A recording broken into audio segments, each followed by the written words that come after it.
Ooh, from giant spiders to venomous snakes, we all get freaked out by Australian creatures. Yeah, me too.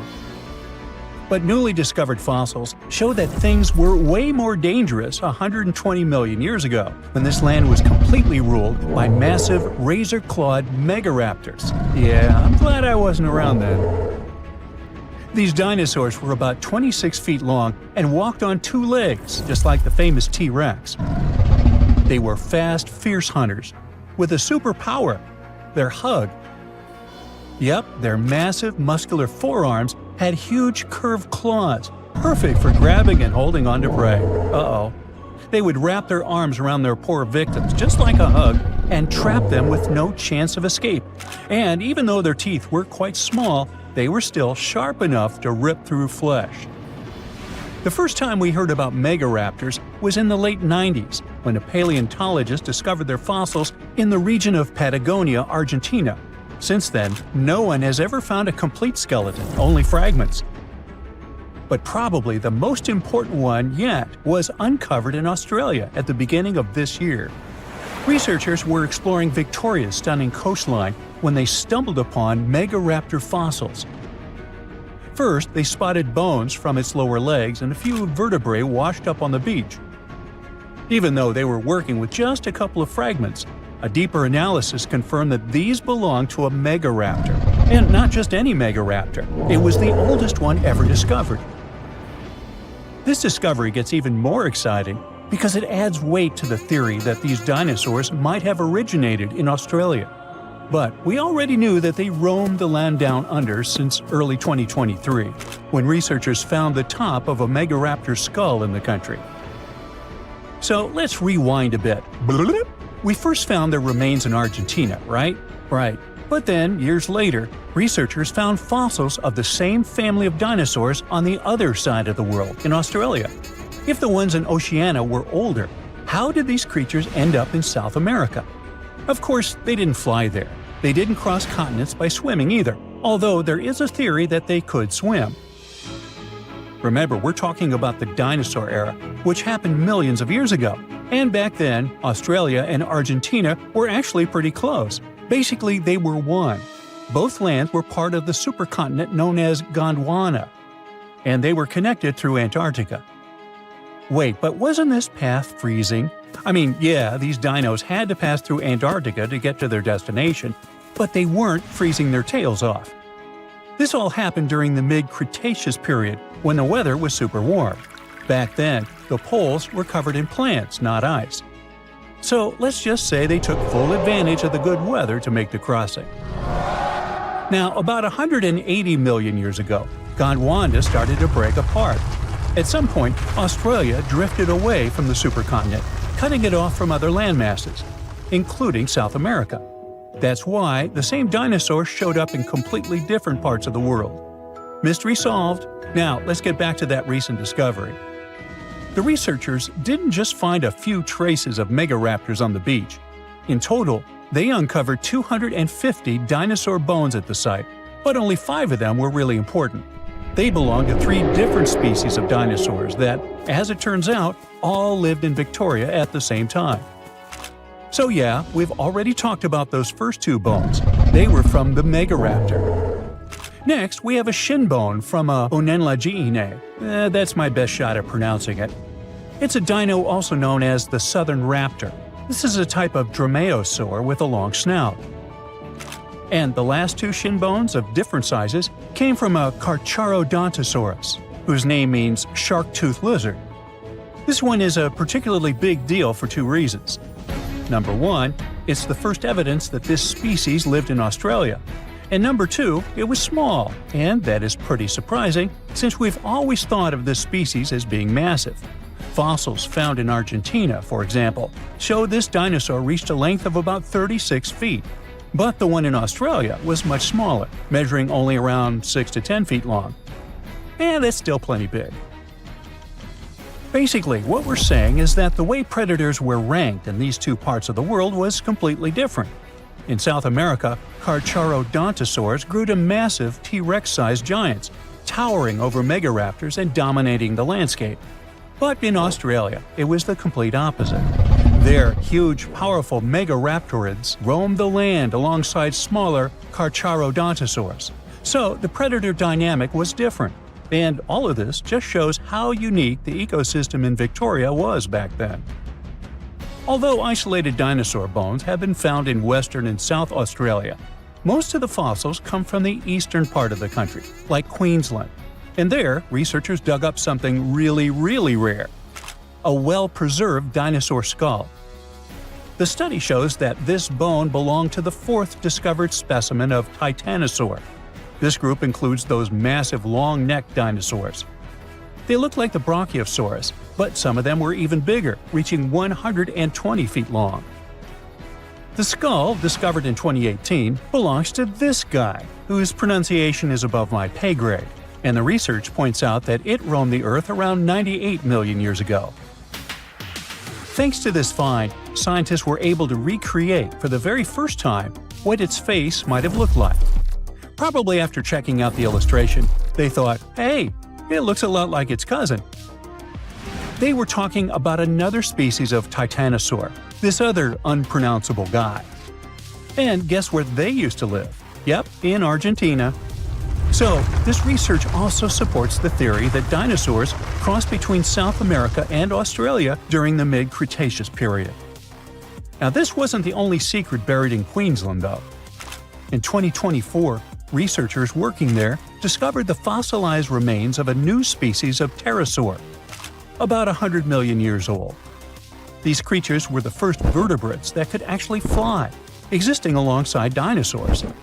They were massive, powerful predators, with wingspans of up to 36 feet. But these remains belong to a new species within the pterosaur group, which they have named Hakuna Matata, or something similar. Compared to their cousins, they were on the smaller side, with a wingspan of about 15 feet. Still, that's bigger than a snowy albatross, the largest flying bird we have today.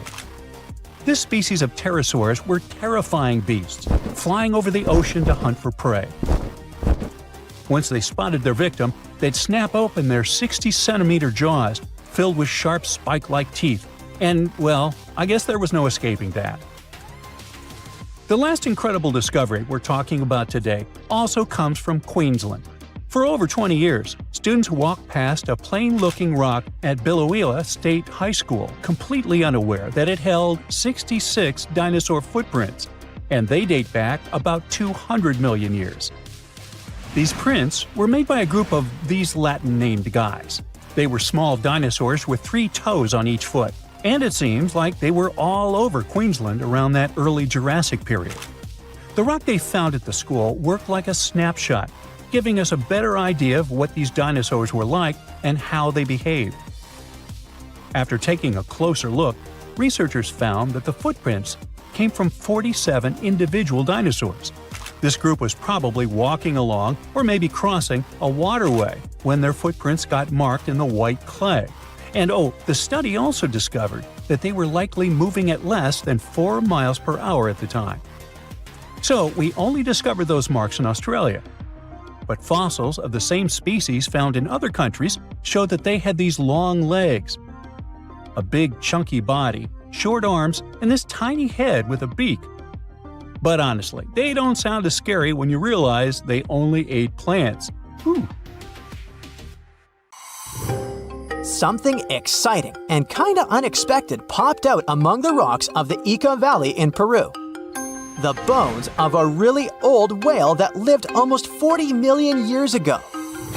At first, no one was really impressed because the bones they found were big and weirdly shaped, so people just thought they were looking at giant boulders. I mean, that's cool too, but things got way better when they realized those were the remains of a very large ancient animal that roamed along the coast of ancient Peru. Plus, it was probably the heaviest creature that ever lived. Sorry, blue whale, I know you worked hard to get to the top. The length of over 100 feet and weight of more than 200 tons brought you the status of the biggest animal on our planet. But it seems you've held the title long enough. Time to hand it over to our next candidate, and that one's really gigantic. This ocean beast was probably shorter than the blue whale, but heavier, with a weight that could be between 93 tons and 370 tons. If it's closer to the higher number, it'll make Prehistoric the biggest animal ever known to have lived on Earth. And it seems its weight was the result of having extremely thick, dense bones. You can see such bones today in manatees or some other early whales. Dense bones are a great tool for such marine mammals. This feature makes them heavy and allows them to stay submerged most of the time. But at the same time, if their body was too heavy, they would end up sinking all the time, and they would waste too much energy to move back up to the surface. So, to avoid sinking, marine mammals need to have enough lighter tissues, like muscles and fat, to help them float in the water without using too much energy. Now, scientists didn't have the whole skeleton, which makes it hard to tell how big the animal was. But they used the ratio of the heavy bones to the lighter tissues in other marine mammals to estimate the overall weight of this giant ancient whale. Experts found these fossils about 13 years ago and spent the next decade freeing the whale from the rock. Its anatomy and age showed this whale was a cousin of Basilosaurus, a whale that had a long snout full of sharp teeth, and a sleek body similar to that of an eel. Even if Prehistoric wasn't bigger than the blue whale, it was still a giant that ruled the ocean depths. Unlike modern whales, there's a possibility that this ancient fellow was a predator that liked to go after bigger prey. And this also changes how we see the history of whales. Scientists used to think these magnificent creatures became really big about 5 million years ago when they started eating lots of small creatures. But here's the proof that giant whales existed even before that. But it's still unclear how this whale managed to find enough food to sustain its enormous body. Plus, it's still hard to tell what exactly this ancient creature had on its menu. It was pretty large and not such a fast swimmer, so it's possible it searched for food in shallow waters.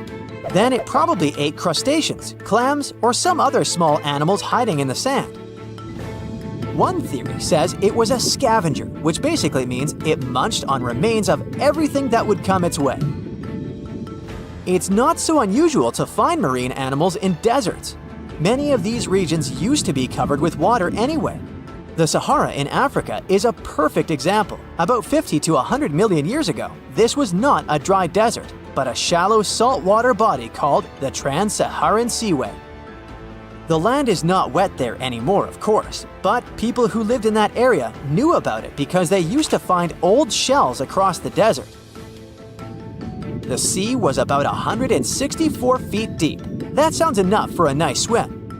Some would say this area looked like modern Puerto Rico, with lots of sun and shallow water. Mangrove forests were a common thing as well as seafloors covered with mollusks, like snails and clams.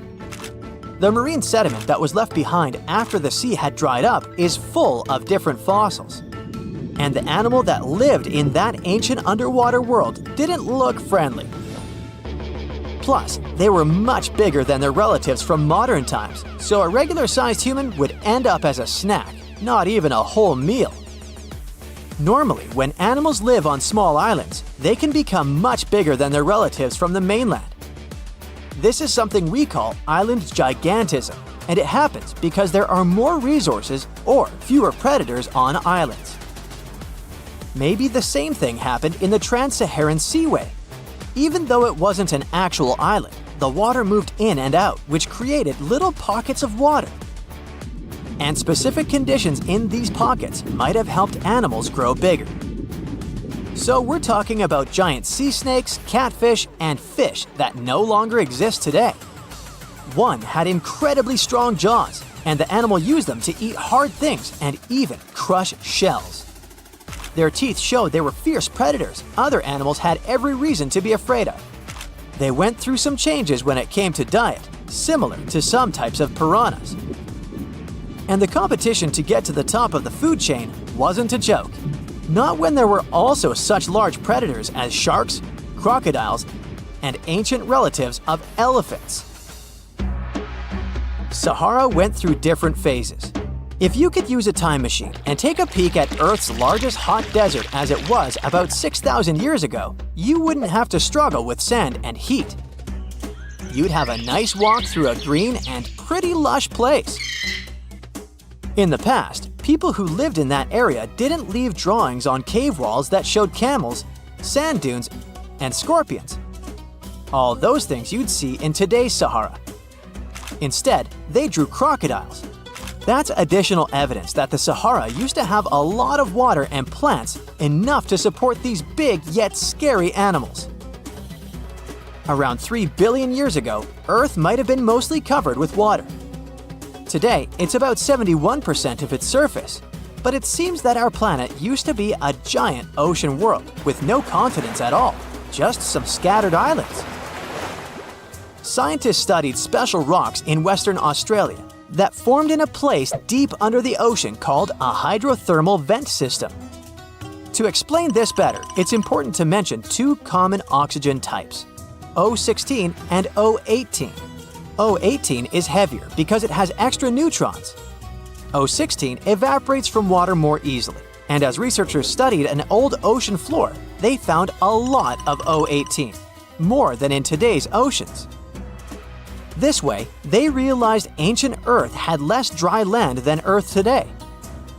Australia is a good spot to conduct these studies because a long time ago, it also used to be a beautiful place with large animals and lush rainforests. But as time went by, the land became drier and Australia had more deserts formed, such as the Great Victoria Desert. Rainforest remained only on the edges of the continent. What happens with deserts across the globe is called desertification. That's when land that used to be good for growing things turns into a desert or something similar. Our planet changes over time, together with its climate. But desertification also happens because of human activities, like mining, farming, and building cities. And when land turns into a desert, it's a problem because it can't support people and animals anymore. Food doesn't grow there. There's not enough clean water, and animals lose their homes. To help with this problem, there's a plan many countries agreed to. They decided to work with farmers to take care of the land, fix damaged areas, and manage water better. All in all, to make our planet a better place for life. We all love unicorns, those legendary creatures famous for their beauty. You're now thinking of a white horse with a spiraling horn on its forehead, and there's probably a rainbow somewhere nearby. But what are the origins of this image? And more importantly, can it be true? Well, yes and no. Let us start from the beginning. The name. It comes from Latin. Unicorn translates as one horn. Today, there is one land animal that fits the bill, the rhinoceros. The Greek name for a unicorn is monoceros, which again means one horn, so it all fits neatly. But wait, isn't a unicorn a kind of horse? We need to call in science to resolve the issue. Scientists have discovered a skull of an animal that could have been the real unicorn and roamed the Earth some 30,000 years ago. The animal resembled a huge, hairy rhinoceros, nothing like the image of a unicorn we have today. It was 2 times heavier than a giraffe, and its diet consisted of grass, a lot of grass. But the skull the scientists found in Central Asia revealed another surprising fact: the animal's age. Previous research pointed to the fact that the species went extinct 350,000 years ago. This meant that our ancestors never shared the same living space with this oversized rhinoceros. But the skull was dated much later. This dates the animal right around the time when humans were already there. This is where the legend begins. Imagine you're a prehistoric human who had just seen a unicorn. What would you do? It's not like you can take out a smartphone and snap a picture of it. No, you would probably paint it on a cave wall. Such drawings have survived to the present day. In France, there's an image of an animal that seems to have a single horn. It's in the Hall of the Bulls. All the other animals there have 2 wavy horns, but the mysterious spotted animal has 2 lines on its head. Do these double lines represent a single horn? Is this the famous unicorn? Perhaps. The name of the drawing is the Unicorn Panel. But images of unicorns don't only exist in cave drawings. In the Indus Valley, scientists have found various seals featuring a mythical animal with a single horn. Ancient Greek writers believed that unicorns lived in India. Back then, this region of the world was exotic to them. Although ancient Greeks never saw a unicorn, they had a pretty detailed description of the animal. They even recorded that the meat from this creature had a bitter taste. But was it a horse or a rhinoceros? Neither. For Greeks, the unicorn was a kind of a donkey. Go figure. In Chinese mythology, there's a similar creature. Its name translates into English, means male-female. The animal's description resembles a unicorn. A single horn on its forehead, the tail of an ox, and the body of a deer. It feeds on vegetation, just like the ancient rhinoceros from Central Asia. When the first giraffe was presented to the Ming Emperor, they described it as a unicorn. The ruler concluded that the animal definitely wasn't the mythical unicorn, but the legend lived on in that part of the world.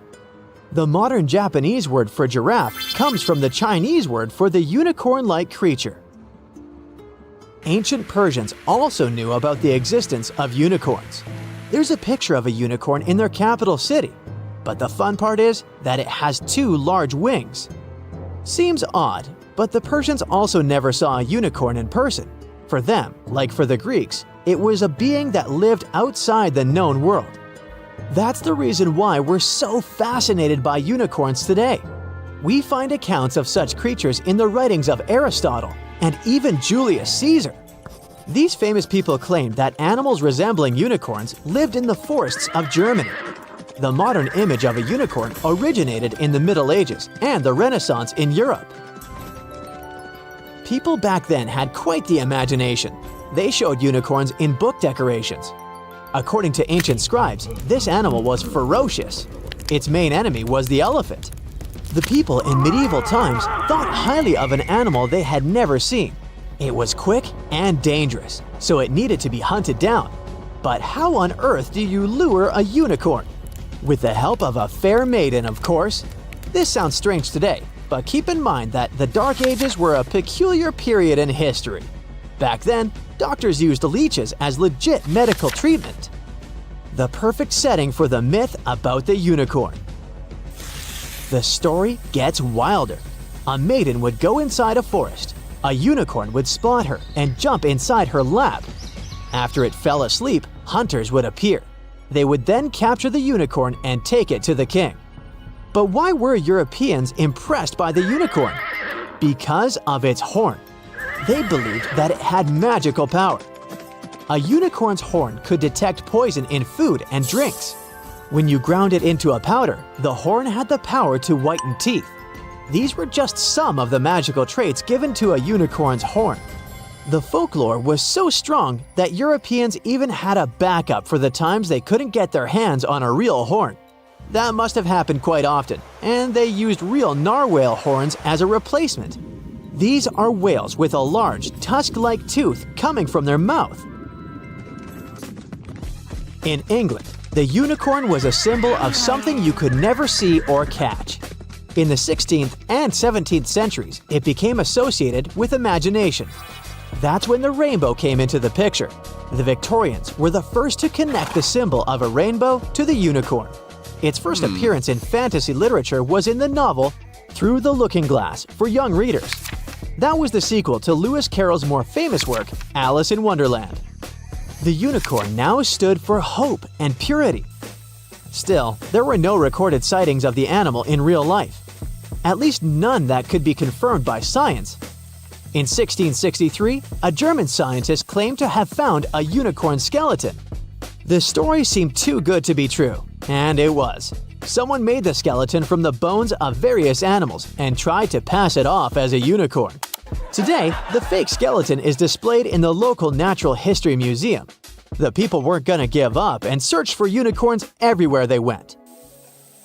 In the 20th century, a British explorer discovered a new species in Africa. It had a small bump in the corner of its head. The public nicknamed the mysterious animal the African unicorn. But this wasn't true. Now we know this is an okapi. It's most closely related to a giraffe, but it looks like a zebra in the back part of its body, and its head resembles a deer. It's an impressive animal, but it's not even close to the elusive unicorn. One of the latest alleged sightings happened in 1991. An Austrian biologist reported seeing a unicorn in a forest in Germany. The legend says that these animals live in enchanted forests, but there's just one tiny issue: the total lack of physical evidence. In fact, there are historians who claim that unicorns never existed. The animal was simply a misinterpretation of cave drawings. Perhaps all those ancient images of unicorns were just two-horned animals shown from the side. It could be so.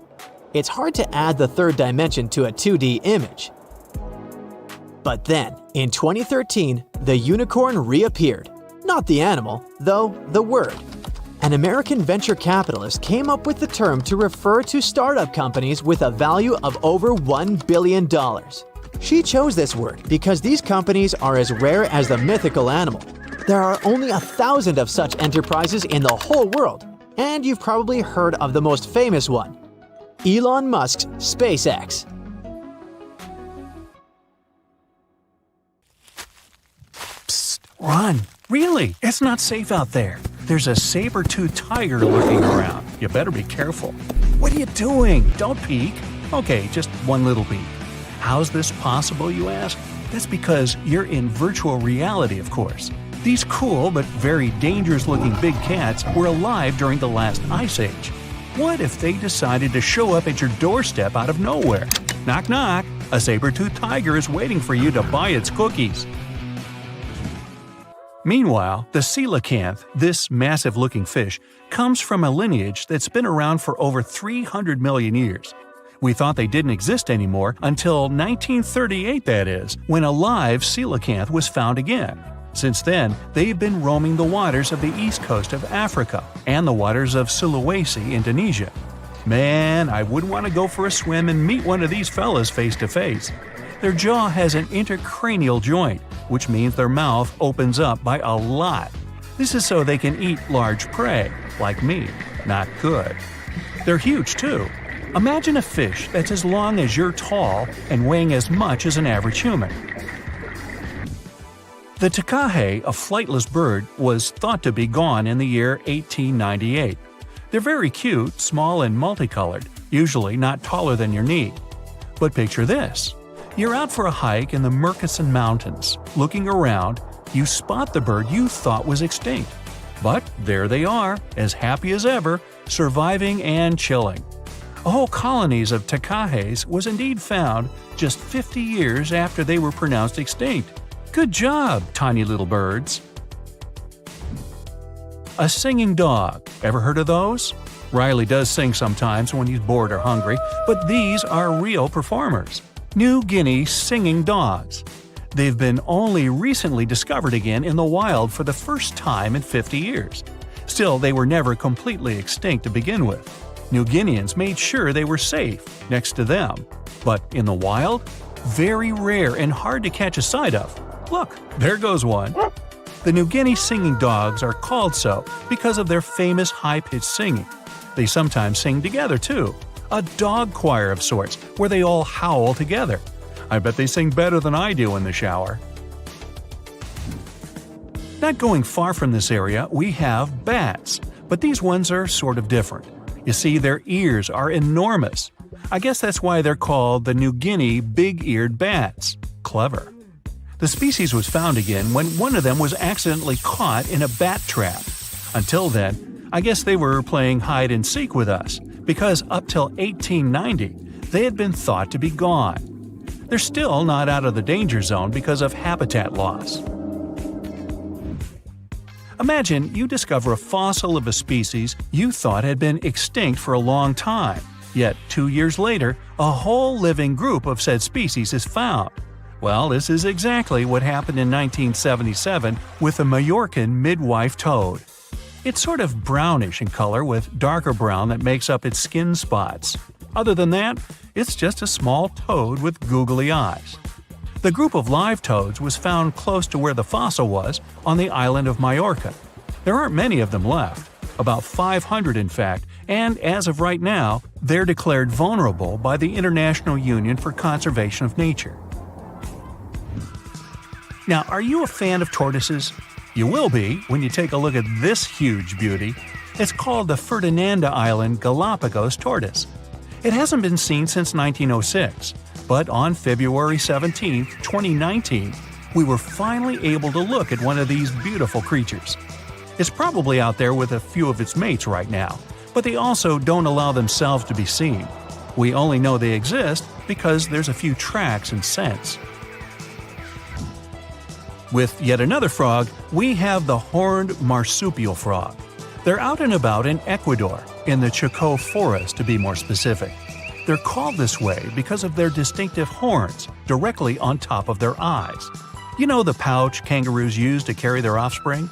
Well, the female horned marsupial frog also has that, except it's on the back, so it acts as sort of a backpack. They develop their embryos there, and when they're ready to come out, they hatch as complete infants, unlike regular frogs where they start out as tadpoles. One more toad, the starry night toad or harlequin toad. They're black and covered with loads of white spots all over them. Lost for 30 years, it was discovered back in 2019. Picture them as big bodyguards, water bodyguards to be exact. Oh, that's a very big toad on your screen. Well, for the Arhuaco people, that's exactly what they are, guardians of water. They also have their own name for them, Guna. Sounds like a cheese. When scientists found them yet again, they came across 30 of these little creatures, but initially, they were expecting only one. Well, what a nice surprise. Here's a tiger for you, although it doesn't quite look like your typical tiger. It's called the Tasmanian tiger, and it seemingly disappeared since 1936. But then, out of nowhere, people started seeing them out there in the wild just 5 years ago in 2016. They sort of resemble dogs more than tigers, or a fox maybe. Just take a look at its muzzle. Maybe even a mix of both. Then, a few others started popping up too. And if you happen to think you're seeing one right in front of you, but you're not quite sure, check if they've got stripes on their back. They're definitely out there, but still technically marked as extinct by the IUCN. Okay, picture a horse that looks straight out of a movie scene. Tiny, gorgeous fur, very well behaved. It's tiny, but it's not a pony. It's a Caspian horse. They have an interesting backstory to them. They were discovered by Louise Leyland, who got married to an aristocrat in 1957. Having moved to Tehran, Iran, she didn't quite like how the horses behaved there, so she took matters into her own hands. She took a few people with her, and off they went to the Caspian Sea mountain. And in there, they found 3 of these beautiful tiny little horses. Well, that's how the story goes. Coming up next, a possum that was found in an unexpected place. Guess where? You have 3 options to pick from: hiding in a ski resort, in the Australian outback, or in someone's apartment in the bathroom. Which one do you choose? You have 3 seconds. The right answer is a ski resort. Yes, this possum is called the mountain pygmy possum, and it's originating from Australia. So far, there are 3 different living populations of this tiny possum, but it was believed to be extinct until just 1966. There are fewer than 100 of them, so the IUCN has marked them as critically endangered. Also from Australia is the night parrot, an absolute delight to birdwatchers. Very beautiful, yet mysterious. These little fellas live in very remote areas. You can probably count on the fingers of your hand how many times these birds have been seen since they were found again in 1979. That's how rare they are. Have you ever seen a pygmy tarsier? Neither have I. It was only in 2008 that 3 of them were caught. Scientists don't really want to lose track of their movements again, so what they did was gift them with tiny little collars. This way they can live their life as happy as ever and will know they're safe. The last one I want to tell you about is the tree lobster, but as the name might mistakenly tell you, they're not really lobsters. They're just big black bugs with huge legs. Their extinction story is a sad one. In 1920, a cargo ship got stuck on Lord Howe Island, and it had rats aboard. These rats fled the ship and ran straight to land. Even though tree lobsters are bigger than most insects, they're still relatively small compared to rats. The poor things never stood a chance. Still, in 2004, life shone again for these distinct critters. A pair of Australian scientists were out and about on the island and came across 24 of them. All of them were living beneath one single shrub. Hey, if there's enough space for everyone, it's not small, it's cozy. Bottom line, it's better to be distinct than extinct. Don't you agree? A piece of whale rib has recently been found in a North Carolina mine. Not a big deal, some might think. Hey, why can't a whale be a miner, right? But this fragment offers scientists a unique glimpse at the interactions between prehistoric sharks and whales from around 3 to 4 million years ago. The thing is, 3 tooth marks embellish the rib. That means that the whale was once badly bitten by an animal with a super powerful jaw. Judging by the spacing between the tooth marks, and it reaches almost 2.5 inches. This animal could be a mega-toothed shark. I'm talking about the Megalodon. Or it could be a different shark species which was around at that time. The curvature of the shark's jaw shows that the animal was relatively small, between 13 and 20 feet long. Yeah, small. As for the whale, it seems to be the ancestor of a great blue or humpback whale. Researchers are amazed. You don't usually expect to find evidence of animal interaction and behavior preserved in the fossil record. After examining the sample carefully, they concluded that the shark must have gone away with a mouthful, but the whale had survived because most of the fossil fragment is covered with what is known as woven bone. It quickly forms in response to localized infection. Such bone isn't particularly strong, and later the body remodels it into compact bone tissue. But it takes time. The presence of this bone means that the healing was incomplete and the whale passed away 2 to 6 weeks after the unfortunate encounter. On the other hand, its demise could have been unrelated to the infection and injury. Only a handful of fossils show such kinds of interactions between ancient animals. You can often find bite marks on fossils indicating where the animal passed away and its carcass was scavenged. But this fossil is one of a few examples that not only show a wound inflicted by another animal, but also demonstrate that the prey survived. All fossils are exciting for paleontologists. Yes, they need to get out more. But some might look terrifying to regular people. For example, look at this picture of tentacle arms and octagonal-shaped heads.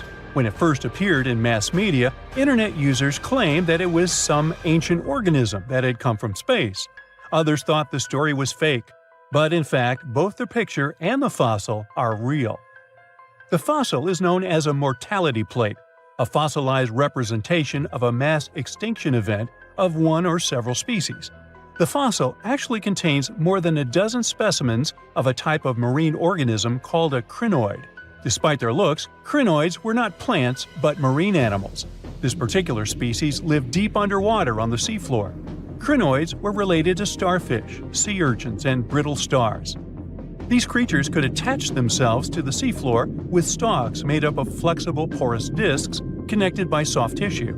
The stalks were hollow, and that's where the animal's nervous system was located. Crinoids absorbed oxygen through thin-walled tube feet. The creatures usually reached the length of more than 8 inches and had 5 arms lined with leathery-looking tentacle-like structures. They fed on plankton and sloughed off organic material. Now, even though these fossil finds seem to be super exciting, few creatures in the fossil record confuse scientists as much as the Tully Monster. This curious sea creature sported a toothy, trunk-like snout and eyes splayed out on a rigid rod. But the most bizarre thing? It has been impossible to classify. Researchers have been considering a variety of organisms, for example, segmented worms, swimming slugs, and primitive eel-like creatures, since the monster was discovered in 1966. Recently, they have even tried to connect it to some species of jawless fish with a backbone-like structure. A team of scientists from Japan has used high-resolution laser scanners to examine the anatomy of Tully Monster fossils in 3D. They concluded that the enigmatic fossil might be an invertebrate after all, and still, the true identity of the creature remains elusive. In the 1950s, amateur fossil hunter Francis Tully found a ghostly imprint of a torpedo-shaped organism with a huge tail fin in the Mazon Creek fossil beds in Illinois. Tully had never seen anything similar to the torpedo structure. He took his find to Chicago's Field Museum of Natural History. Paleontologists working there were baffled as well. Since then, scientists haven't been able to determine where the creature fits on the phylogenetic family tree, or where they should spend Thanksgiving. In 1741, an explorer and captain named Vitus Johansen Bering led an expedition to map the coast of Alaska. The ship he was on got shipwrecked on what later became known as Bering Island, and they got hungry. Half the crew survived thanks to the discovery of an extremely large sea cow.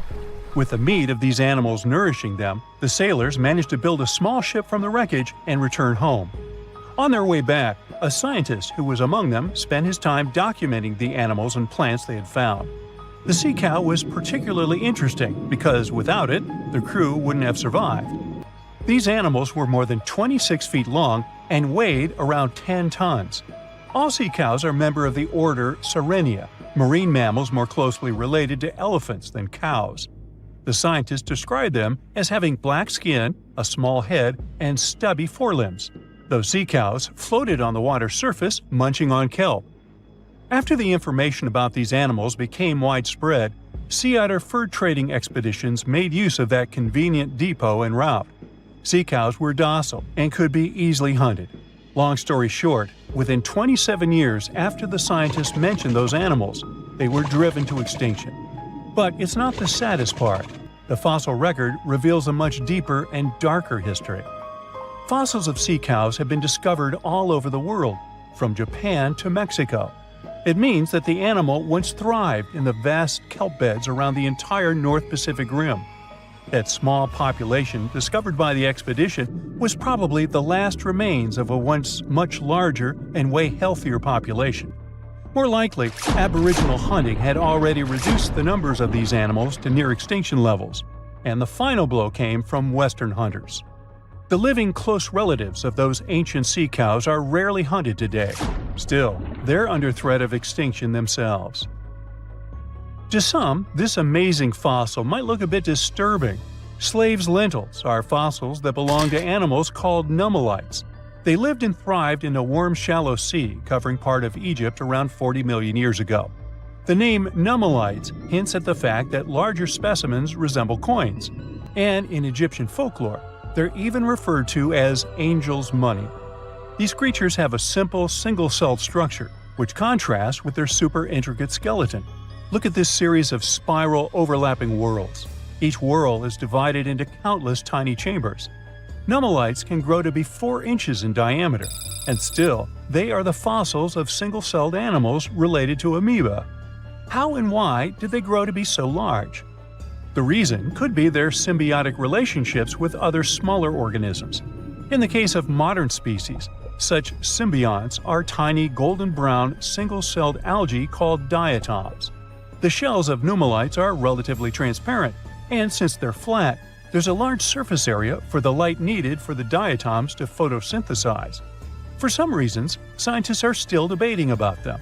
The presence of plant symbionts in animals dwelling in the sea encourages the growth of a calcareous skeleton in hosts. So, the gigantic size of the Nummulites in Egypt could be due to their close relationship with symbiotic diatoms. Does that make sense? Fun fact: a species of Nummulites evolve very fast, and their fossils change from one layer of sediments to the next. So, the limestone used for the pyramids of Giza are so packed with such fossils that it's known as Nummulitic limestone. This limestone also contains 2 kinds of Nummulites, the smaller slave's lentils and the larger angel's money. But those are not different species, but rather different stages in the life cycle of a single species. The legend goes that a dwarf named Fafnir was famous for his strength and courage. Because of his qualities, he was tasked with protecting their kingdom. Dwarves were known to gather a lot of wealth, so a bit of added security was a must. I mean, they lived in a house made from gold and precious gems. But Fafnir also had another special talent. He was able to shapeshift. Tricked by Loki, the Norse spirit of mischief, Fafnir was taken over by his greed and the shine of his father's treasure. He decided he did not want to share any of it, not even with his father or his brothers. He stole it and ran away all by himself to a place he'd be hard to find, the middle of the desert. To protect his wealth, Fafnir transformed into a huge dragon. His new appearance looked like a huge snake, powerful and scary. His magical powers did not end there though. Because the dragon couldn't fly, he also spread poison all around his new home, so no one had a chance to survive if they wanted to take his gold away. Fafnir was soon defeated by a young hero named Sigurd. The legend of Fafnir tries to explain why family is more important than greed. It also shows the many magical powers dragons possess. But the most interesting part is that it's quite a good example of how dragons came to be in our tales. But hey, this is just one of the many stories mentioning dragons. Just switch on your TV or peek into any bookstore, and you'll surely stumble upon dragons somewhere. Variations of dragon-like creatures have been described in stories from all over the world, from Asia to Northern Europe. Most of these creatures are depicted with reptile-like bodies, wings, and claws. And the scariest trait of them all, they can breathe fire out of their mouths. The name of these creatures comes from the Latin word draconum, which translates to huge serpent. But let's take a trip down memory lane to see how it all started. An Asian historian, for example, discovered some fossils back in the 4th century BCE and decided that he'd stumbled upon dragons. It's easy to understand why he got so confused if you look at a fossilized stegosaurus. It was 30 feet long, 14 feet tall, and covered in armored plates and spikes. The Nile crocodile might have gotten mistaken for a dragon too. It still exists today and lives in sub-Saharan Africa. But it may have been more popular in ancient times. When reaching maturity, Nile crocodiles can grow up to 18 feet long. But that's not all. It can even walk with its body off the ground, and some were even pictured standing on their 2 back legs.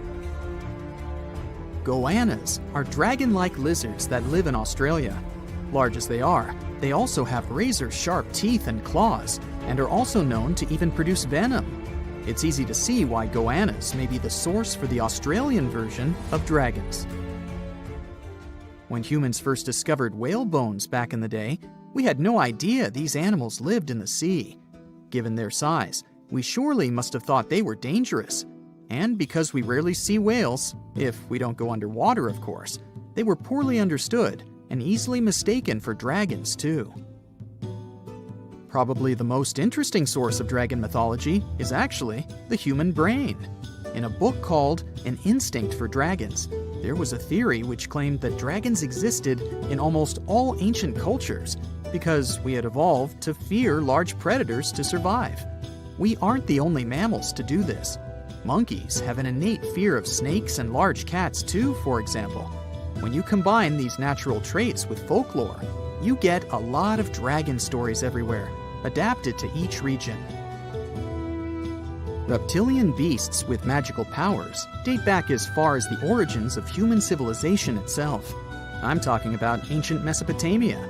Humans back then used to believe in all sorts of creatures, but their head spirit was Marduk, the patron of the city of Babylon. If you look at the artwork from back then, Marduk was depicted with a snake-like dragon at his side.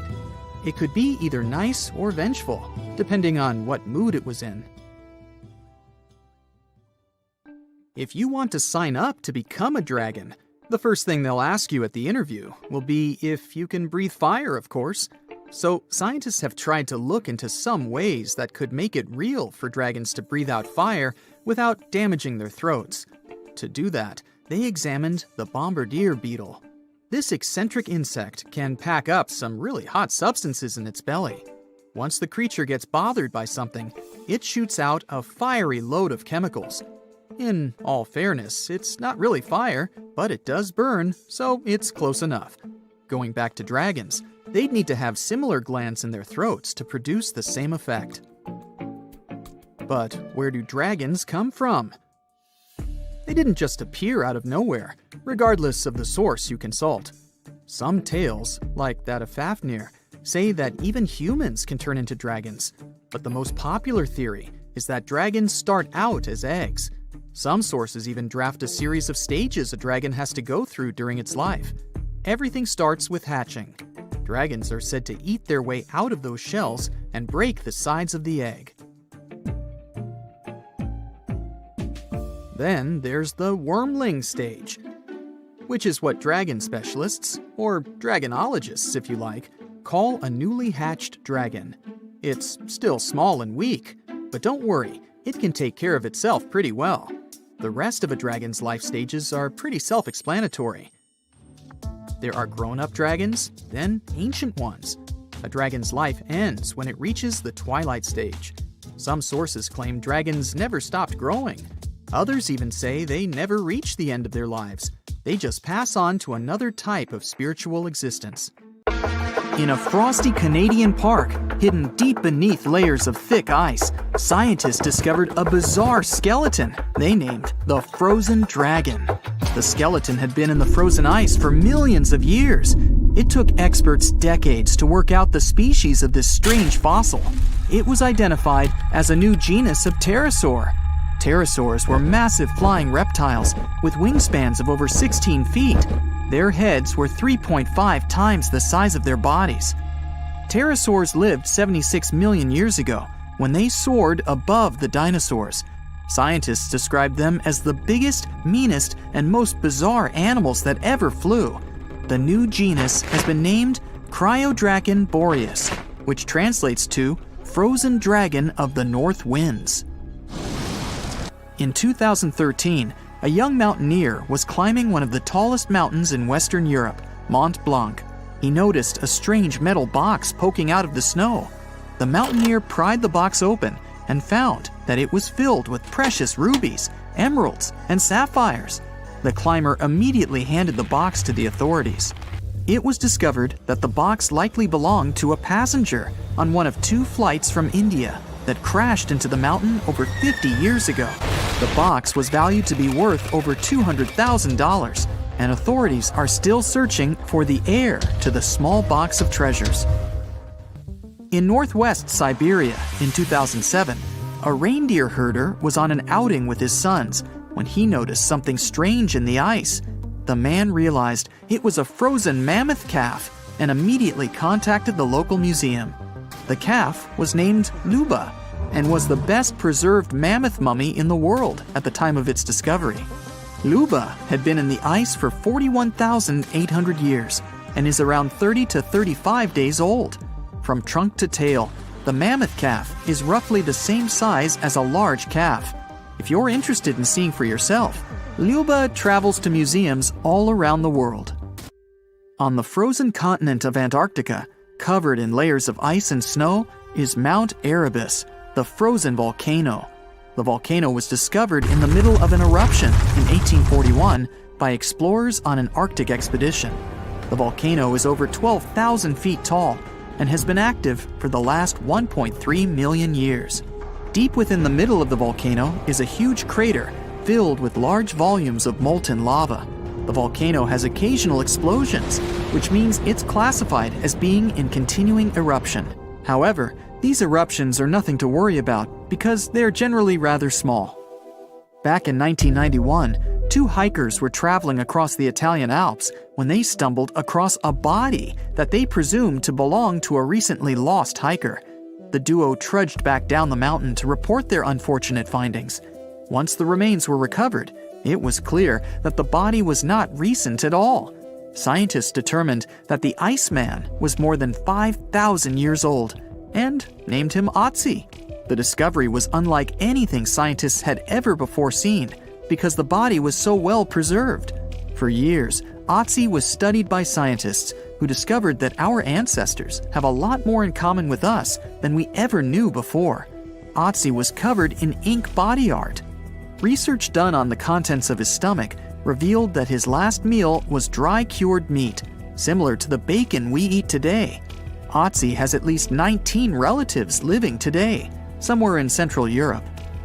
Scientists were researching ancient squirrel burrows in Siberia when they came across something interesting. One of the squirrels had hidden away precious seeds deep beneath the ground.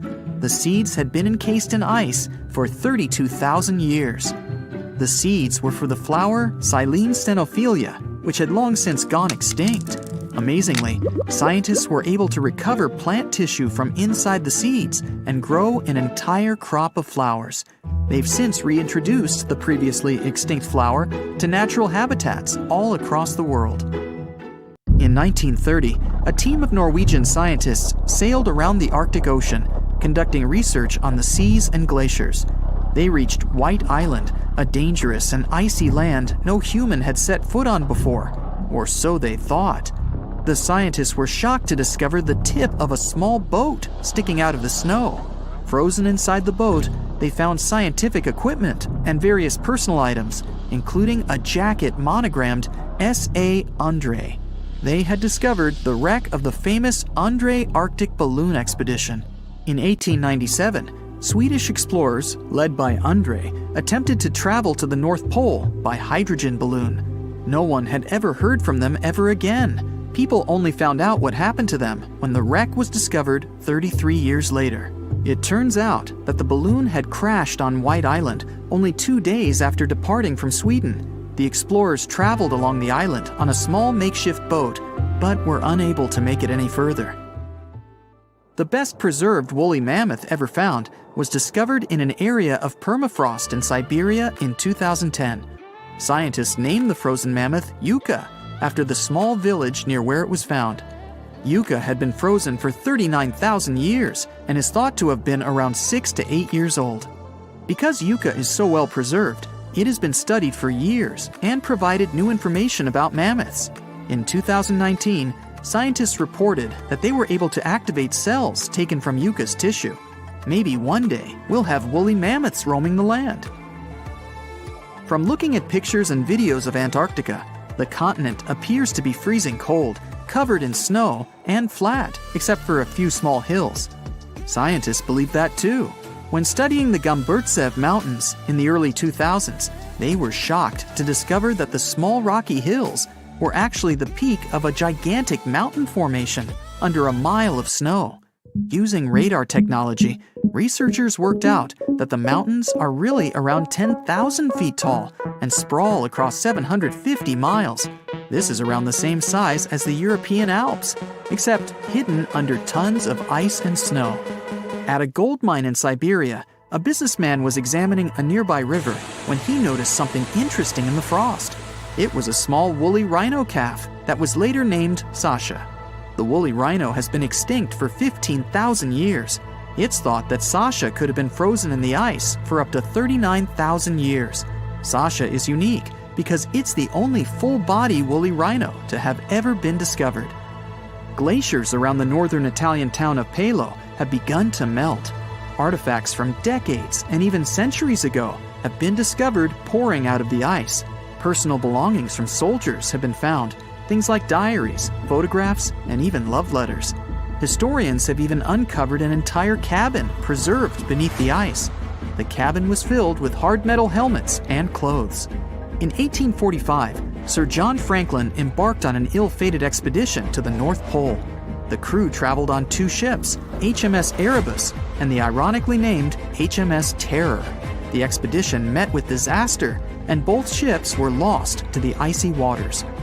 In 2016, the HMS Terror was discovered by a team of researchers. Despite being lost for 170 years, the freezing cold waters had maintained the ship in pristine condition. Scientists described the ship as frozen in time. Dinner plates and glasses were still on shelves, beds and desks were still in order, and even the passengers' luggage appeared to be in good condition.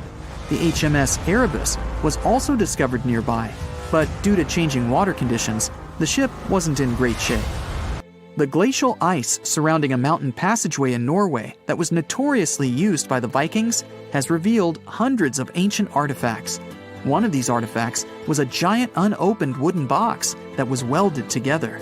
Researchers were beside themselves with anticipation, waiting to open this box. They believed it would be filled with Viking treasures or artifacts that would give us an insight into ancient society. When they opened the box, all that was inside was a plain old beeswax candle. It turns out that this box wasn't actually as old as they thought it was. By analyzing the candle, they discovered that the box dates back to the 17th century. The age of the Vikings had ended by the 11th century. It's likely that the candle box belonged to a farmer who was shipping it from his summer farm to his winter farm to light up the long nights. If dinosaurs once ruled the Earth, it seems like we should stumble upon their bones everywhere. But we don't. Why is that? Aren't you curious? There's no conspiracy here. The truth is that the quest to find dino remains is much more complex than meets the eye. Yes, dinosaur bones are real, we found tons of them, and they've already been uncovered on every continent, despite many people arguing otherwise. And the uneven distribution of these prehistoric treasures is simply a quirk of nature. Turns out fossilization is an incredibly rare phenomenon. It only happens under specific conditions. When a dino bites the dust, the journey to fossilization begins. The carcass needs swift burial by sediment, followed by layers upon layers, creating a geological pressure cooker. Minerals sneak into the bones, morphing them into stone. This unique recipe predominantly occurs underwater, where sediments like sand and mud can gracefully cloak the fallen giants. Which is why dinos meeting their end above ground rarely end up as fossils. For example, we barely find any fossils of species who lived in the jungle, and especially in the mountains. Researchers reveal that many fossils arise from areas near lakes or rivers. Whether drowned before a flood or carried away by rain, these dinosaurs lucked out in fossil formation. These are the reasons why we don't discover dinos in every nook and cranny. The harsh reality is that we might never meet many dino species, all because of these limitations of fossilization. Around 71% of dinosaurs will never be discovered. We don't even know how many species we've lost due to unsuitable conditions. If we're super lucky, we might find some fossils of mountain dinosaurs in local rivers, but that's a very rare case. So yes, while dinosaurs graced the globe, all the fossils we found so far were due to great luck. Now, this makes you wonder how much dinosaurs lived in general. There are myths about them leading a tortoise-paced life. People believe that dinos were sauntering through centuries to achieve colossal sizes. Funny enough, the truth is exactly opposite. In reality, dinosaurs lived shortly and shone bright like rock stars. Unfortunately, once these animals hit the prime of reproduction, they often found themselves on the fast track to fossilization before reaching their full-size potential. What's interesting is that dinosaur life cycles align with the rhythm of trees. Perhaps you know that it's possible to determine how old the tree lived by its rings. It's true, each pair of light and dark rings equals 1 year of age. Like the rings tell us about trees, dinos' bones tell us about them. Researchers examine slices of bones under a microscope, analyzing different tissues to gauge growth rates. Thick rings mean rapid growth, and narrow ones mean a more leisurely pace. In the animal kingdom, bigger usually equals longer life. So, some people wonder whether big dinos actually live longer. Apparently so. Large sauropod dinosaurs, akin to ancient behemoths, likely took around 30 to 35 years to reach their colossal peak. Following that, they might have enjoyed a few more decades on the prehistoric stage. For smaller dinosaurs, like the nimble arthropods, life was a swift affair. They grew to their full size after around 4 to 5 years of life. But after a mere 3 to 4 years, these mini dinos, unless super fortunate, might have bid adieu. So it turns out many dinosaurs didn't live for hundreds of years. Most of them, even colossal ones, rarely marked even their 50s. It's a surprise if you compare them to today's giants like blue whales and elephants. These animals boast human life spans. Blue whales live for around 80 to 90 years, and many elephants make it to their 60s to 70s. And they're not as big as some dinosaurs. Yeah, it's a pity that they left our planet so early, and we don't have a chance to study so many of them. What's even sadder is that dinosaurs have been doomed from the beginning. Even if a random cosmic rock hadn't hit our planet, dinosaurs would still have gone extinct by today. The Chicxulub meteorite smashed into our planet 66 million years ago.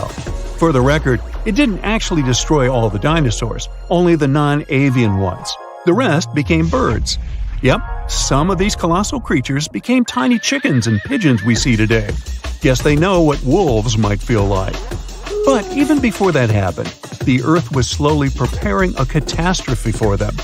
Recent research shows that the era before the asteroid impact wasn't exactly a paradise. It was more like a brewing cauldron of environmental challenges. The scientists delved into the Deccan Traps, one of the largest volcanic regions in present-day West India. They came up with an innovative technique to study the past through volcanoes by measuring sulfur concentrations in rocks. That's how they learned that the Deccan Traps, spewing millions of cubic miles of molten rock, contributed to global climate shifts. Over 100,000 years before the infamous Chicxulub meteor struck, global temperatures might have plummeted by several degrees. This sudden drop was most likely triggered by sulfur emissions from the Deccan Traps. And this, in turn, led to pretty wild, unpleasant climate conditions. The Earth ended up experiencing volcanic winters. This made life super challenging for flora and fauna and set the stage for the eventual dinosaur extinction. So, even if there was no asteroid, dinos wouldn't survive for too long. For a long time, scientists have been arguing whether it was the asteroid that wiped out the dinosaurs or the volcanic activity. Finally, technology is developing, and we can use it to answer this question. An AI system developed by researchers offers its own perspective. Using over 100 processors fed with geological and climatic data, the AI explored the fossil records and over 300,000 possible scenarios to find the truth. And, according to the machine, the volcanic theory is far more plausible. It told the scientists that the climate changes required for a mass extinction were likely caused by the Deccan Traps alone, even without the asteroid impact. The volcanic eruptions coincided with the Cretaceous-Paleogene boundary, starting 300,000 years before the asteroid, and it continued for an extended period. This raised some questions about human versus AI judgment. Some scientists expressed skepticism and talked about the AI's potential bias. But the researchers who led the project are excited about the novelty of their method and its potential to explore other periods of Earth history. However, it will likely take some time for humans to build trust in AI. We already mentioned that non-avian dinosaurs survived this apocalyptic event. For some reason, neither volcanoes nor an asteroid wiped out everything on our planet. Many animals survived, evolving into mammals, and many plants continued to flourish. Plants went through this even better than animals, actually. A catastrophe bid farewell to about 75% of Earth's species, not to count all the individual losses. Yet, botanical wonders survived. Around 78% of our plant species owe their existence to their persistent ancestors. Unfortunately, plants don't turn into fossils as easily as animals do, and we already know that this process isn't quick or common either. So the researchers had to turn to evolutionary trees. They analyzed up to 73,000 surviving plant species. The findings revealed a remarkable narrative of evolution and dominance. Turns out, after the Great Extinction, these sneaky plants seized the opportunity, just like mammals who rose to prominence after the dinosaur era. Major orders, like those of mint, magnolia, and orchids, not only coexisted with dinosaurs, but thrived beyond the extinction. The secret to their success lies in how they could adapt for pollination. They didn't care whether they were pollinated by wind or insects or anything else, basically eating resources from anywhere they could find. Thanks to this awesome adaptability, which scientists call flower power, their legacy lives and flourishes today.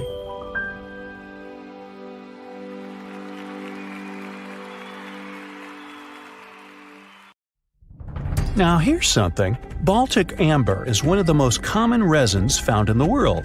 The reason for this is that due to the vast forests of pine, their numerous deposits are so common, they provide wonderful treasures from long ago. Ants are especially common in the Baltic amber, which comes from pine trees. Its resin is rich in sugar, so the ants often live amongst the trees, close to the easy source of food. One block found in East Germany has preserved one ant that is estimated to be about 48 million years old. Think of the birthday cake. But what makes this find interesting is another animal inside the amber. It's a mite, notorious hunters in the insect world, capable of traveling at great speed. These guys quickly latch onto their hosts, sucking them dry. They're also capable of destroying entire hives in one go. And within this piece of amber, the amber provides a display of their final struggle. In Southeast Asia, feathers belonging to something unique have been found from 80 million years ago.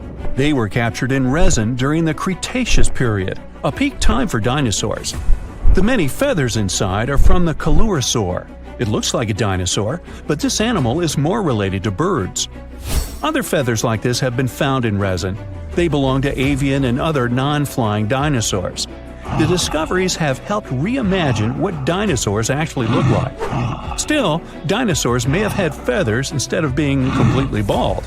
Of course, for most of them, the feathers weren't used for flying, but they helped the dinos stay warm. However, the feathers weren't all that was found, and a part of the Coelurosaur's tail is also preserved.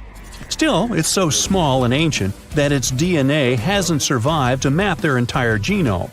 The enclosed tail is also very delicate, and it can't be removed from its protective amber shell. But although these findings can only be observed, they've still provided a great insight in the evolution of birds. But how does amber preserve things so effectively, even at the initial stages? The trees produce the resin to protect any small gaps in the bark against feeding insects. Its antiseptic nature and lack of water content ensures it doesn't degrade for a long time. This also makes it more resilient as it petrifies over long periods, eventually becoming a fossil. Some of the oldest amber ever found was from the Triassic period, showing how long it can last. The pieces from Italy are about 230 million years old. And inside one of these ancient droplets holds the oldest arthropod ever recorded. This mite found inside has provided a broader understanding to their evolution. Today, they're known to mainly annoy gardeners by feeding on the petals of flowering plants. However, at the time the mite was caught, flowers didn't have any petals, and it would be without this tasty meal for another 100 million years. Now, 100 million years ago, Myanmar was part of Gondwana, the great supercontinent. At that time, Myanmar wasn't part of Asia yet. But it was still lush with a great forest, which contained many species of lizards that lived amongst the undergrowth, hiding away from dinosaurs. Many of them have been stored within amber. This fact helped discover ancestors of geckos and chameleons. By using CT scans, scientists have analyzed them, providing a glimpse into the formation of their scales, teeth, feet, and claws. It also provided an understanding of how these archaic creatures once appeared. Although mostly pieces of lizards, by using modern technology, the scientists have been able to create 3D images of the lizard. These images can reveal how those guys appeared in their full form. The images show that they still retain some of their exact features to this day, like the chameleon's sticky pads used for climbing. A salamander fossil from around 20 million years ago is one of the most intact specimens ever found in amber. Details of its final moments show that it had been attacked before getting stuck in the resin. However, what's confusing about this find from the Miocene era is that the amber was found in the Caribbean, but it came from a tree that's closer related to those from East Africa. The lizard also has ancestry from the same area. Finds like this have opened a whole new understanding about how these small lizards migrated. It's expected that they would have ridden fallen logs, which took them across the seas to new homelands, not only to the Caribbean, but to all continents except for Antarctica. Nobody goes there, it's too cold. In the Dominican Republic, you can find some of the rarest of all ambers. This Dominican amber came from neotropical forests from around 20 million years ago. Many of the trees that made the resin are now extinct. The amber is almost completely see-through and can come in an array of beautiful colors. The most common colors are red, yellow, and even blue, and are easily mistaken for gemstones. One was found with a flea caught in it, dating to when the forest was at its peak and the mammalian variety thrived. Fleas were likely common at the time, and this flea in particular had recently fed on a mammal before getting stuck. However, something more intriguing was found within the flea. While scientists checked what mammal DNA was within the flea, they found that it was carrying an ancient bacterial blight. These blights have been constant throughout Earth's history, dramatically decreasing populations of animals and plants. This now extinct blight in the amber helped scientists determine how much the bacteria have evolved and how it spread. Now, most remnants of insects inside amber aren't much more than the exoskeleton bodies. But with some found in Myanmar, they were so well preserved that even the color of the insects is still intact. Colors in nature appear in three different ways. The first is bioluminescence, that's produced by a chemical reaction within a living organism. The second is about pigments, where the color appears in an animal or plant tissue. The third is called structural coloration, and the production of colors here is explained by microscopic surfaces fine enough to react with the light. The rare insects in amber were found in the form of structural coloration, but only at specific wavelengths. It all explains the very intense colors rarely found. 99 million years later, these bugs can still show their vibrant colors – blue, purple, and green. Some of them appear so different in color and shape that they almost look like they're from another world. Which of course they are, a very old one. Ants have been around for about 168 million years, based on fossil evidence provided. They're well known for their social hierarchies and their hive mind system. They've dominated almost every corner of the insect world, but when these social capabilities came about have been difficult to determine. Yet, recently, amber dated from 100 million years ago has shed some light into their evolution. Several amber pieces have preserved various ant types, including the worker ants, guardian or soldier ants, and even a queen ant.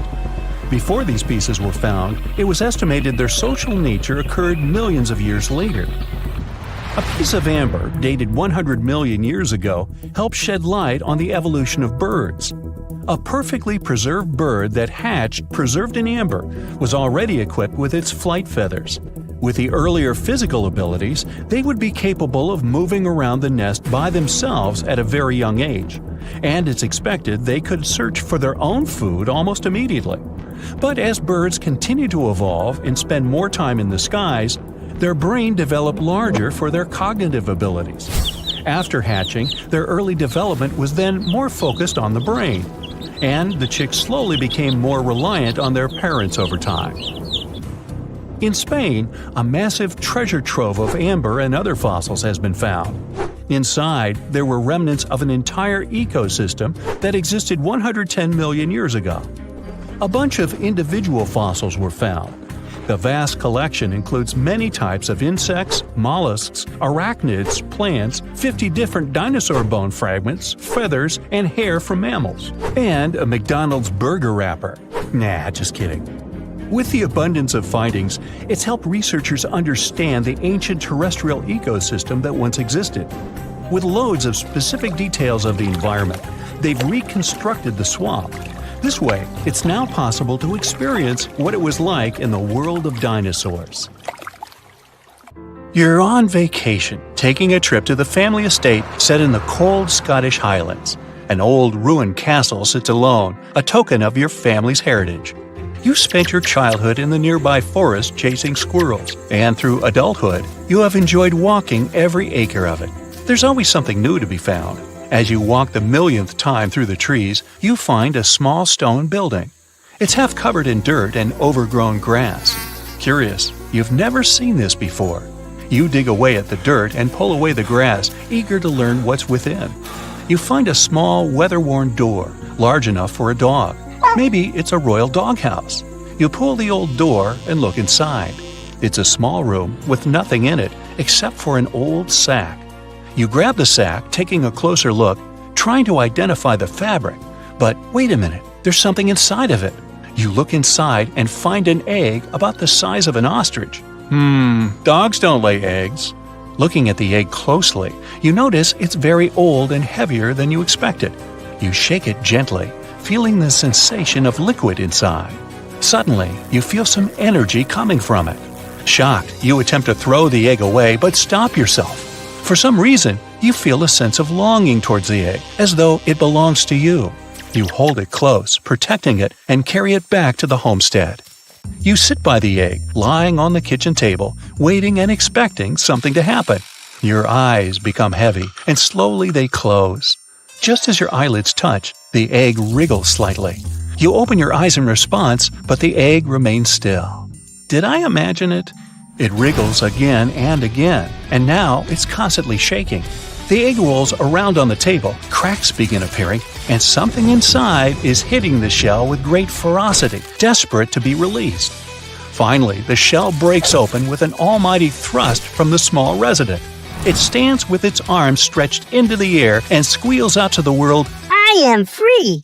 You look towards what should be a bird of some sort, but this is a very strange bird. 4 legs, wings, reptile skin. It's a dragon. Wait, what? A dragon? Yes, a dragon. It says to you after reading your thoughts. How? What? You're struggling to find your words. You are the descendant of these holdings, are you not? You nod, confused even more because it can speak. As per the decree of 1061, we few that are laid within an egg are loyal to the caretaker side. You look at one another.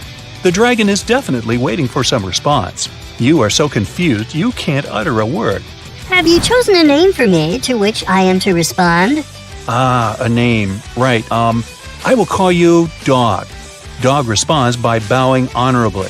It is a worthy name I hope to bring glory to. Glory? I don't understand why you're here, though. Why now? Dog explains that when elements of magic within the air react, it creates a perfect environment for dragon eggs to hatch. From a scientific perspective, changes within the Earth's atmosphere could probably explain all this. Whether it's the temperature, hydrogen levels, or changes in the ocean, it's impossible to determine. You accept that it's just magic. Exhausted by the events, you head to bed. The following morning, you awake, expecting to see Dog waiting for you. He's nowhere to be found. You go outside. It's all very quiet. No birds are singing. The distant sheep are also quiet. Suddenly, Dog flies down. He's grown to the size of a cow. He's grown way too fast, though you think you know why. You try not to imagine what he's been up to. First lesson, human, get on. Dog positions himself to allow you onto his back. You don't question him, trusting that he knows what he's doing. Without warning, he begins to run fast toward an open clearing, just like an airplane, as he gathers enough speed. With the force of the wind, you both take off. You speed through the air, gaining altitude. You hold on tight. Passing through near misses between trees, Dog makes immediate turns, and you wish you were safely on the ground. You can hear Dog's voice within your head. You will act as my eyes as well, watching from where I cannot. I see trees all around. There are some hills in the distance. Not now. Dog interrupts. You will look out for danger, not observe the scenery. You are flying for some hours, and you have no idea where you might be. You're too concerned about hanging on, and it's cold. You should have brought warmer clothes. Now jump. You jump without hesitation, trusting Dog's orders, but you quickly regret this move as you fall to the ground. The distant trees below are quickly becoming larger. Spread your arms out and grab on. Dog pulls in beneath. You land on top of him and grasp him immediately. Good job. We only get one try at that trick. Dog laughs. You safely land in a landscape you're unfamiliar with. Fetch some wood. We'll make camp. Annoyed at taking orders from what's meant to be your dragon, you respectfully go to collect wood as Dog flies away. You collect a good pile all stacked neatly. Dog lands with a sudden thud next to it. He doesn't acknowledge your hard work and starts it up with one puff. He lays peacefully and drifts off to sleep, snoring loudly straight away. You enjoy the warmth, but it's still uncomfortable on the ground. You feel it would be appropriate to lay next to Dog, and he gives you a flick of his tail. Oh, man. With his eyes still closed, he grumbles, I am not furniture. I am a dragon. and goes back to sleep. You lay down elsewhere and drift off to sleep uncomfortably. As you wake up the next morning, there's hardly any warmth coming from the charcoal remains. Dog is nowhere to be found. Not surprised, you sigh, worst dragon ever. Dog arrives in his classic unexpected style and throws you some cooked meat. You don't ask where he got it. Best not to know. Eat well. Today is our biggest task. Danger approaches. Dog stands looking out towards the unknown. You eat your meal, enjoying the little something this partnership has provided. You look up and notice that Dog's size has grown twice as large overnight. You gather to his back and climb up. His wings are so large now he doesn't need a runway and takes flight without warning. Be on the lookout today. Today is the day. As Dog rushes forward, you ask, "What day?" Just be focused. Dog yells. Together, you fly north. The air is cooler, but Dog's body warmth is greater today. Dark clouds form in the distance. Flying closer, you can see things in the distance, unsure to make out what they are. Dog realizes your concern.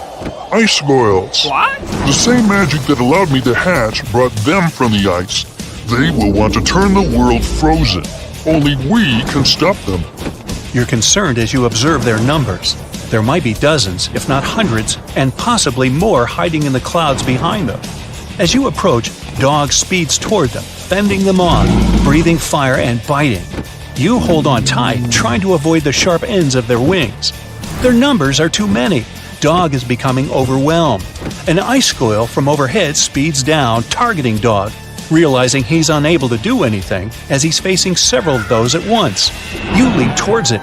You hit it in midair. It's like hitting a stone wall. You make no effect apart from distracting it. It flicks you away and you fall. Dog sees you, but he's unable to help, so he cries out to you. You fall helpless to the ground. I've got you. You can hear a girl's voice. She grabs you by the arm, pulling you onto another dragon. You smile and then turn around to see that there isn't just one, but dozens more, all flying to save Dog. The group of dragons targets the ice squirrels, rescuing Dog. Then they turn to defeat the remaining ice squirrels. Boom! An explosion of supersonic waves, interplanetary heat, dust, fumes. The Earth's atmosphere has been invaded by a cosmic rock the size of Everest. A few seconds ago, this rock, weighing trillions of tons, was hurtling towards Earth. It could fly from New York to Anchorage faster than you could fry yourself an omelet. This monster's name? The Chicxulub incident. Epic name, right?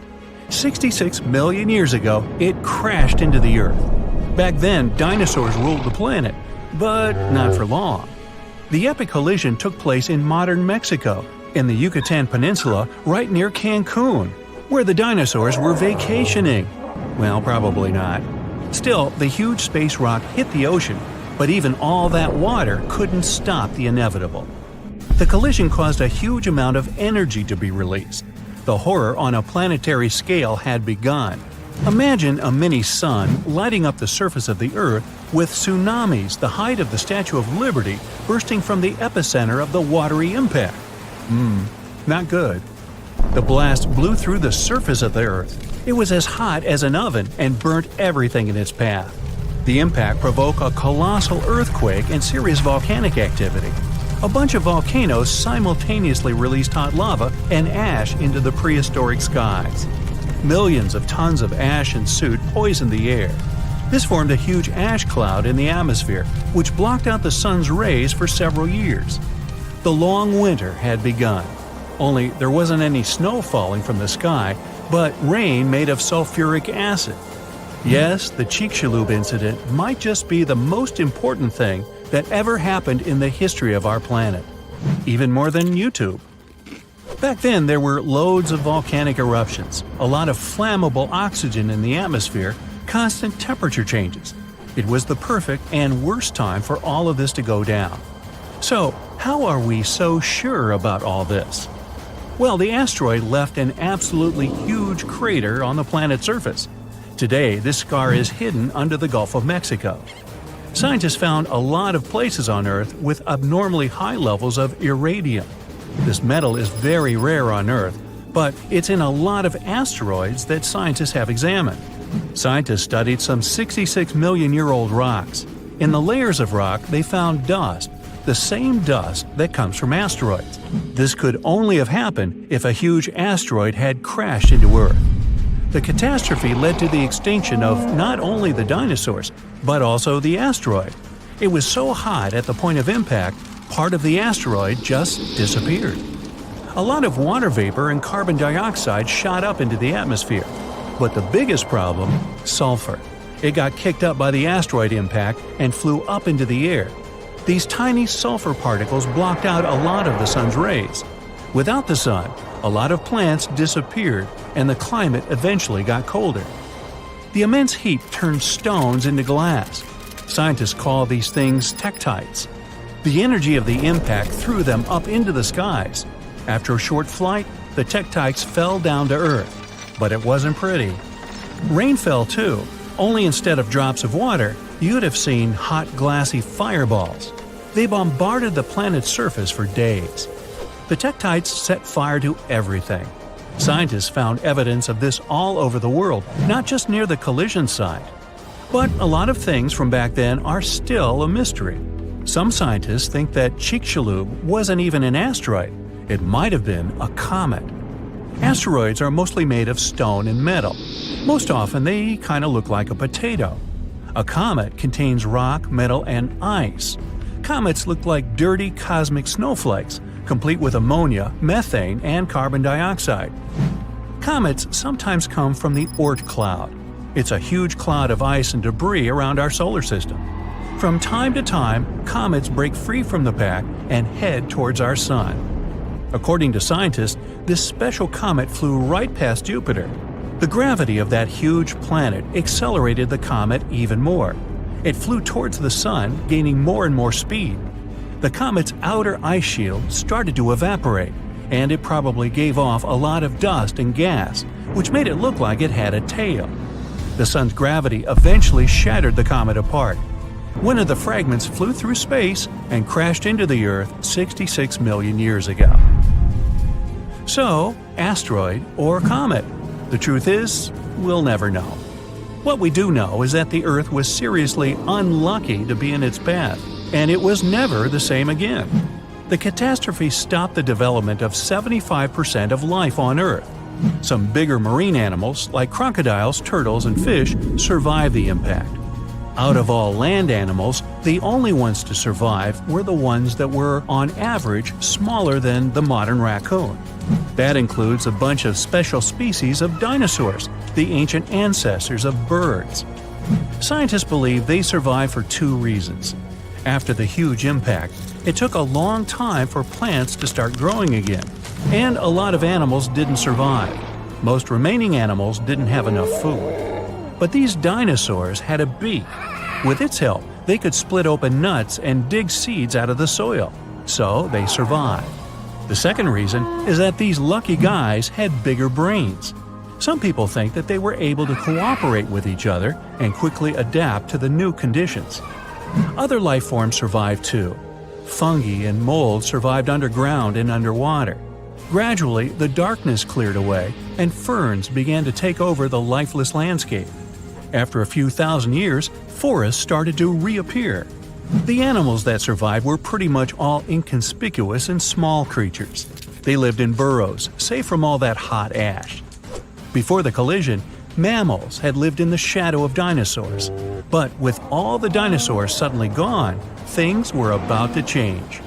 Mammals were able to take over. They began to dominate life, at least on land. Back to the moment when everything changed. Turns out, it wasn't the size of the asteroid that made it so powerful. It was more about the angle in which it hit the Earth. If the angle of impact had been different, the dinosaurs might have even survived the catastrophe. So, what would that have looked like? Well, let's travel back, way back. Oh no, there's a giant asteroid heading for Earth. Oh, wait, never mind. It missed. Whew. There are plenty of earthquakes, tsunamis, and volcanic eruptions every day, but dinosaurs don't mind that much. No big deal. Fast forward a few million years, and most of these ancient lizards have changed and are now unrecognizable. Thanks to a couple of ice ages, many dinosaurs are now totally covered with feathers to protect them from the cold. Mammals exist, but they're few and far between. You see a lot of bats in caves. There are tons of rat-sized rodents in the forests. During the day, they hide in the undergrowth or in burrows. At night, they go out in search of food. There are no horses, no elephants, or other large mammals. Why become large and eatable when there are so many dangerous reptiles with huge fangs around? There are no whales in the sea. Parrots, hawks, and pigeons are nowhere to be seen. But pterodactyls 2.0 whiz past you constantly. Some are about the size of a helicopter, while others are no larger than a swan. There are plenty of primates, but they're in no hurry to climb down from their trees and walk on two legs. No venturing out into the savannah, no evolution into Homo sapiens. In this alternate reality, open spaces are very dangerous. But then again, so are forests and trees. Nowhere is safe. To get some delicious primate treats, many smaller dinosaurs learned to climb trees. This was already happening back in the Cretaceous period, right before that huge asteroid just missed Earth. Whew, that would have been an epic collision. Dinosaurs have grown wiser since that near miss. Some are even as smart as a modern chicken. A large brain uses a lot of energy, and that's not always a good strategy for survival.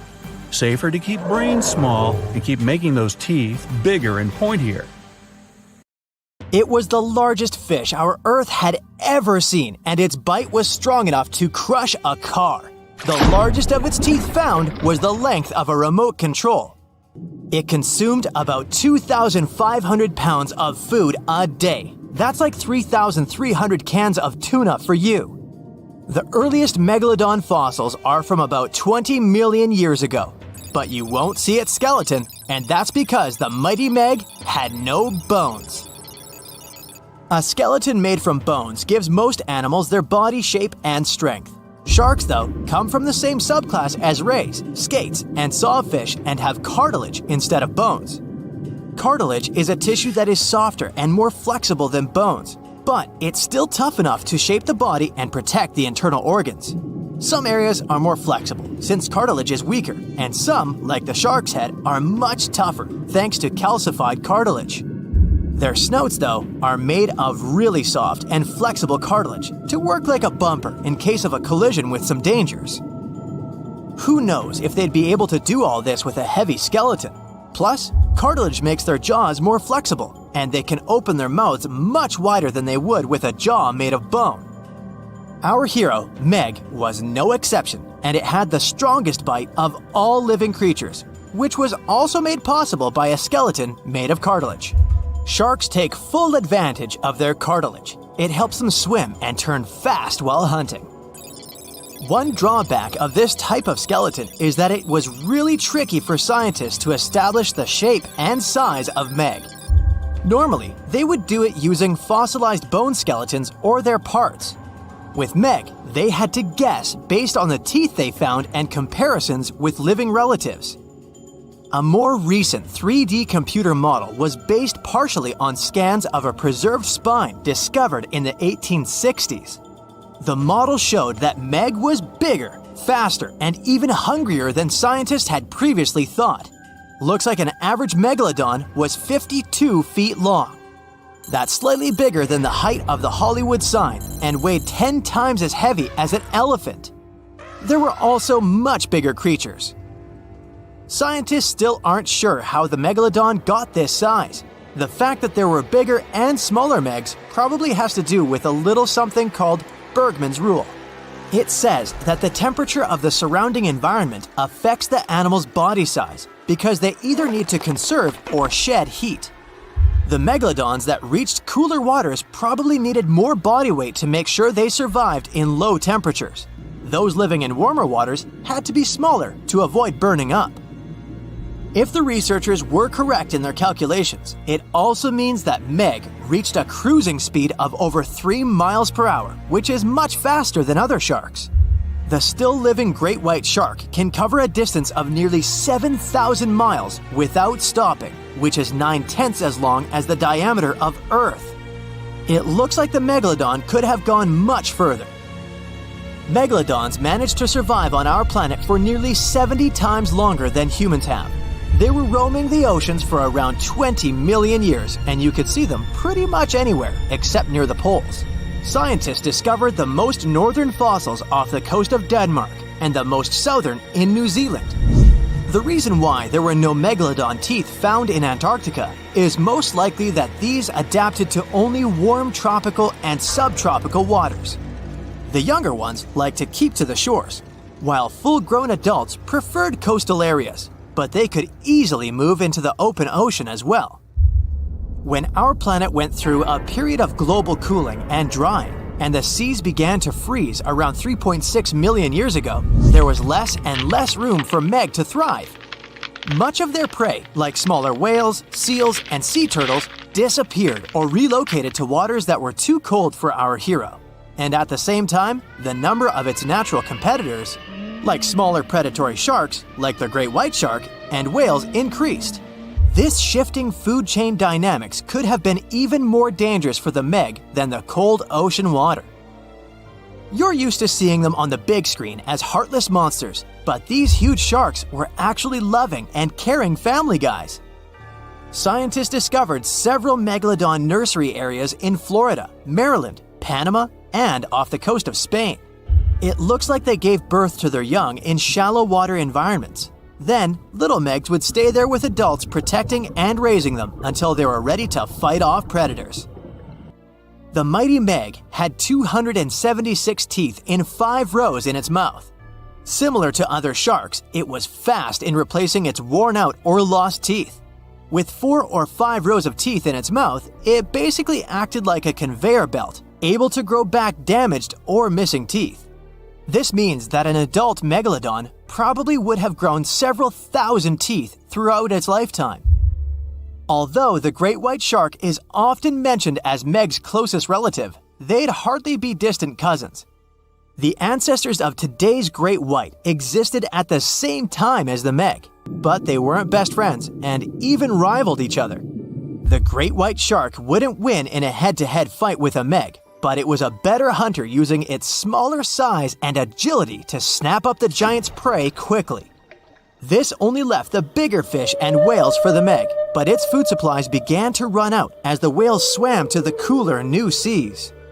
Rather than a great white, the Megalodon is more like a modern bull shark. It had a short snout, a flat lower jaw, and huge pectoral fins to support its massive weight and size. We also speak of Meg as an extinct giant, but can we be 100% sure it isn't hiding somewhere as we speak? After all, we've only explored 5% of our oceans altogether.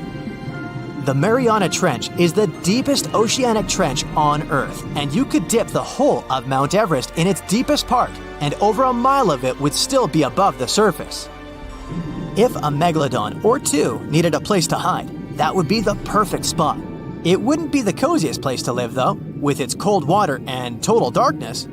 Plus, the pressure there is 1,000 times stronger than at sea level. So, if a Meg really were hiding down there, it would have serious issues with its teeth, because calcium would dissolve under that pressure. To survive here, it would also need to learn to navigate in complete darkness.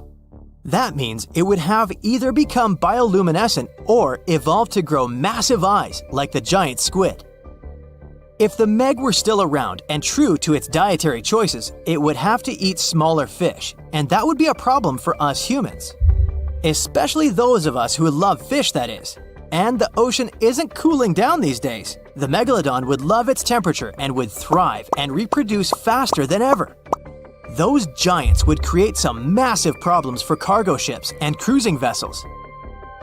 In case you're now scared at the thought of meeting a Megalodon, relax. Most scientists don't think it's possible because of our hero's size. Most foods that Megalodons like to eat live in shallow ocean areas and not in the deep, deep sea.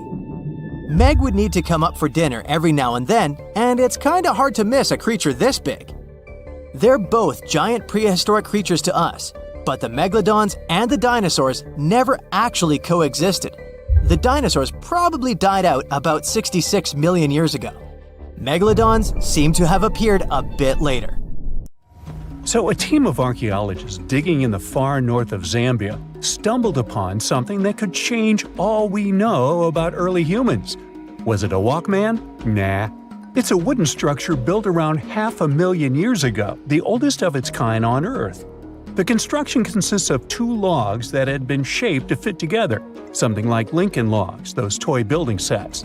There's no chance that the 2 logs could have just drifted along the river and merged in that shape naturally. They were carved with sharp tools before Homo sapiens, or modern humans, appeared in Africa. Researchers don't know which species of ancient humans could manage to create something like this, but they were pretty great at planning and maybe even used some language to discuss their construction projects. It also means we can't be so sure that Stone Age folks were just wandering nomads. They might have been more settled down than we thought, with enough resources to stick around in one place. Finding wooden stuff from the Stone Age is like looking for a needle in a haystack, because it decomposes over time, much like Beethoven. But this one was found near Colombo Falls, near the border of Zambia and Tanzania. The construction might have been a walkway, a firewood or food storage spot, or a base for shelter. It was preserved so well in waterlogged sediments that have no oxygen and kept the construction fresh. The discovery has marks left from tools that were used to make the 2 pieces fit together. Archaeologists also dug up 4 ancient wooden tools at a site: a wedge, a digging stick, a chopped log, and a branch with a notch, all dated back to over 300,000 years ago. Scientists analyzed minerals in the sand around the goodies they found and used a technique called luminescence dating to tell the age of the finds. Experts believe that they should study more waterlogged sites because they could have more examples of ancient woodworking. Archaeologists have to be really careful while working with these finds not to damage the delicate wood, so they use plastic tools. The team that found the construction had to keep the wood wet so it wouldn't lose traces of human activity or break. They took it to the UK to study in special tanks for underwater photography. There, they made 3D models of the wood. The earliest wooden artifact found so far is a piece of polished plank from Israel, which is over 780,000 years old. There were also some wooden tools for foraging aged 400,000 years, but none of these finds are as progressive as the wooden construction in Africa. Scientists found cotton fibers from the ancient Near East that are 7,000 years old, the oldest of their kind. The place where they were found is like a time capsule, with mud brick buildings with all sorts of ancient goodies, giving us a peek into what life was like back then. They've already found signs of ancient parties with spots for stashing food. Usually, stuff from this era turns to dust, but thanks to fancy microscopes, experts can dive deep into the sediment collected from the site and uncover all sorts of organic remnants, including these cotton threads. People used to think the fabrics here were made from local plants, but it looks like this cotton might have traveled all the way from the Indus region, which is modern-day Pakistan. The ancient village of Tel Saf might have been more connected than we thought, part of some international trade network. There's more evidence backing up this idea, like beads from Anatolia, Romania, and Egypt, and pottery from other countries. The oldest known leather shoe that was found so far was waiting for 5,500 years in a cave in present-day Armenia. A British archaeologist stumbled upon this gem under a busted jar at the bottom of a pit. Alongside the shoe was a deer's shoulder blade, wild goat horns, a fish vertebra, and some scattered pottery shards. The shoe itself is pretty simple, made from a single piece of cowhide wrapped around the right foot, held together with a leather lace running through eyelets. To keep its shape, they stuffed some grass inside. Scientists are not sure who rocked this shoe, but they use radiocarbon dating to figure out its age along with the grass stuffing. These shoes look a lot like the ones folks still wear today on Ireland's Aran Islands. The same tech and methods used to make these shoes stuck around in Europe until the middle of the 20th century. Near Leipzig, diggers found a grave from about 2,500 years before the current era, packed with over 100 dog teeth, all lined up neat and tidy. These teeth could have been a part of a fancy flap for a handbag. The leather or fabric that was holding it together must have disappeared over centuries. If it's true, that would be the oldest purse in the world, all the way from the Stone Age. Using dog teeth and hair ornaments and necklaces for both women and men was, trendy back then, according to experts. Whoever was the owner of the purse must have had a high social status, judging by the number of materials used to make it, not counting all the toothless dogs. It looks like the oldest musical instruments ever crafted by humans are ancient flutes made of bird bone and mammoth ivory. They were discovered in a cave down south in Germany, a place showing early signs of modern humans settling in Europe. Using carbon dating wizardry, the scientists pinned the flute's age at around 42,000 years old. According to the experts, these musical doodads might have been used for fun or during religious ceremonies. Some experts believe that music might have helped us build bigger social circles and expand our territory compared to the Neanderthals. Those guys faded into history about 30,000 years ago. In 2020, a team of scientists found a string a quarter of an inch long in France. Archaeologists unearthed a cord fragment next to a stone tool. Such twisted fibers could have been used for everything from making clothes to fishing nets. In prehistory, there was some advanced tech, and the Neanderthals seemed to have mastered it. Scientists already knew that these early humans made tar from birch bark and that they produced shell beads. There's even evidence of Neanderthal art. The string section and similar finds prove that our ancestors from many thousands of years ago weren't as primitive as they're often shown in popular culture. Back in the 19th century, the French found a broken slab of black granite from 196 before the current era. The stone contained one text in 3 scripts: ancient Greek, Egyptian hieroglyphs, and Demotic. A French philologist was the first to crack the code. He successfully matched the Greek letters with the ones in the Egyptian script, and we were finally able to read hieroglyphs. The name of the piece of granite that made all this possible was the Rosetta Stone. With its help, among other things, scientists managed to decipher papyrus records on how the pyramids in Egypt were built. A British archaeologist, Sir Arthur Evans, excavated a vast palace complex at Knossos in the early 20th century. This was the center of Minoan culture. The palace had over 1,000 rooms with colorful paintings of dolphins, griffins, and bulls. But their biggest find was at first overlooked: thousands of slabs of baked clay. The fire that brought down the palace helped preserve the tablets. No one could read the slabs as they were in some unknown language. The scientific community had to wait for another half a century before Michael Ventris cracked the code. He was an English architect and cryptographer who studied Greek and Latin. He found that the script was an archaic form of Greek. It was the oldest deciphered language in Europe, Linear B. During the Late Bronze Age, the Greek civilization that used the script vanished. Australia used to have its own giants. Those were huge animals that could have dwarfed anything living on this continent these days.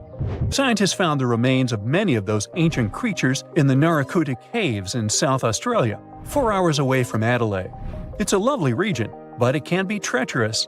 Watch out for holes the ground is pocked with. Known as pitfall traps, many of them are no wider than a coffee table. They're deep and plunge into the darkest of caverns. One of such caverns is called Victoria Fossil Cave, and it's a treasury that's been hiding the bones of around 45,000 animals for centuries. Some of the oldest bones belong to creatures far more terrifying than any animal you can encounter today. Those were the ancient Australian megafauna, huge beasts that roamed the continent during the Pleistocene epoch. During those, there were giant snakes, huge flightless birds, wombat-like creatures the size of a rhinoceros, and many others. One of the largest examples of the Australian megafauna scientists have discovered so far is the Diprotodon. That giant herbivorous creature was 10 feet long and 6.5 feet tall, and weighed more than 6,000 pounds, about as much as a small Asian elephant. Even though this terrifying beast didn't eat meat, it could have smashed other animals with its sheer weight. Scientists have found the remains of hundreds of such creatures all over Australia, so it's safe to say that no other animal from that time or in that location was larger than this giant. Despite its creepy appearance, the Diprotodon was a relative to the modern-day wombat, and those are known to sometimes pounce humans. The Diprotodon had toes that pointed inward and were well suited for digging burrows. On the other hand, Diprotodon was a giant, and it was unlikely that it used to do so. It was likely a trait it had inherited from its smaller burrowing ancestors, or it could have used its claws to search for roots. This theory is supported by the fact that the animal's pouch was facing backward. It prevented any dirt from collecting inside while the creature was digging. Since this animal was so big, it didn't have to worry much about predators.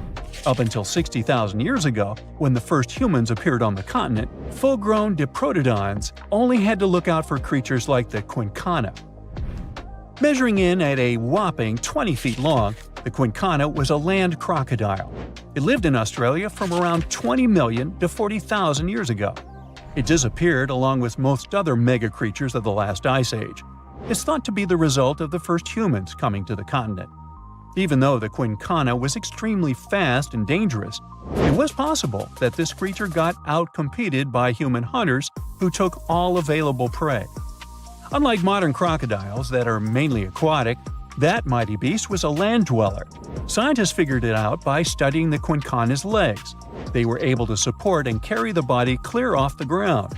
It means there was no escape for ancient people once the Quincana spotted them. Modern crocodiles can only push themselves along on their bellies.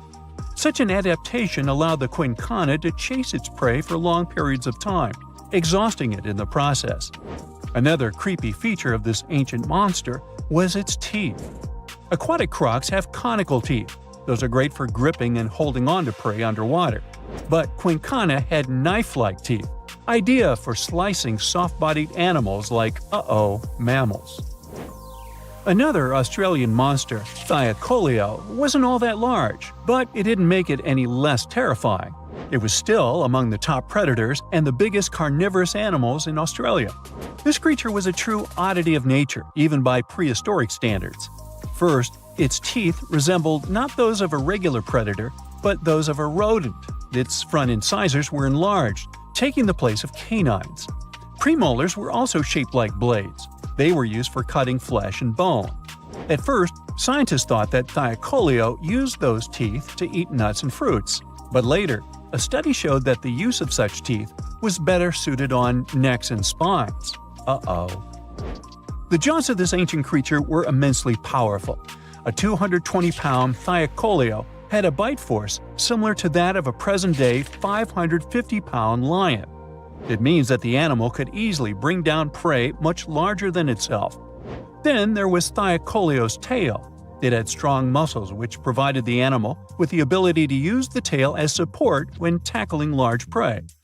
The Thylacoleo had retractable claws, and this feature is very uncommon among marsupials.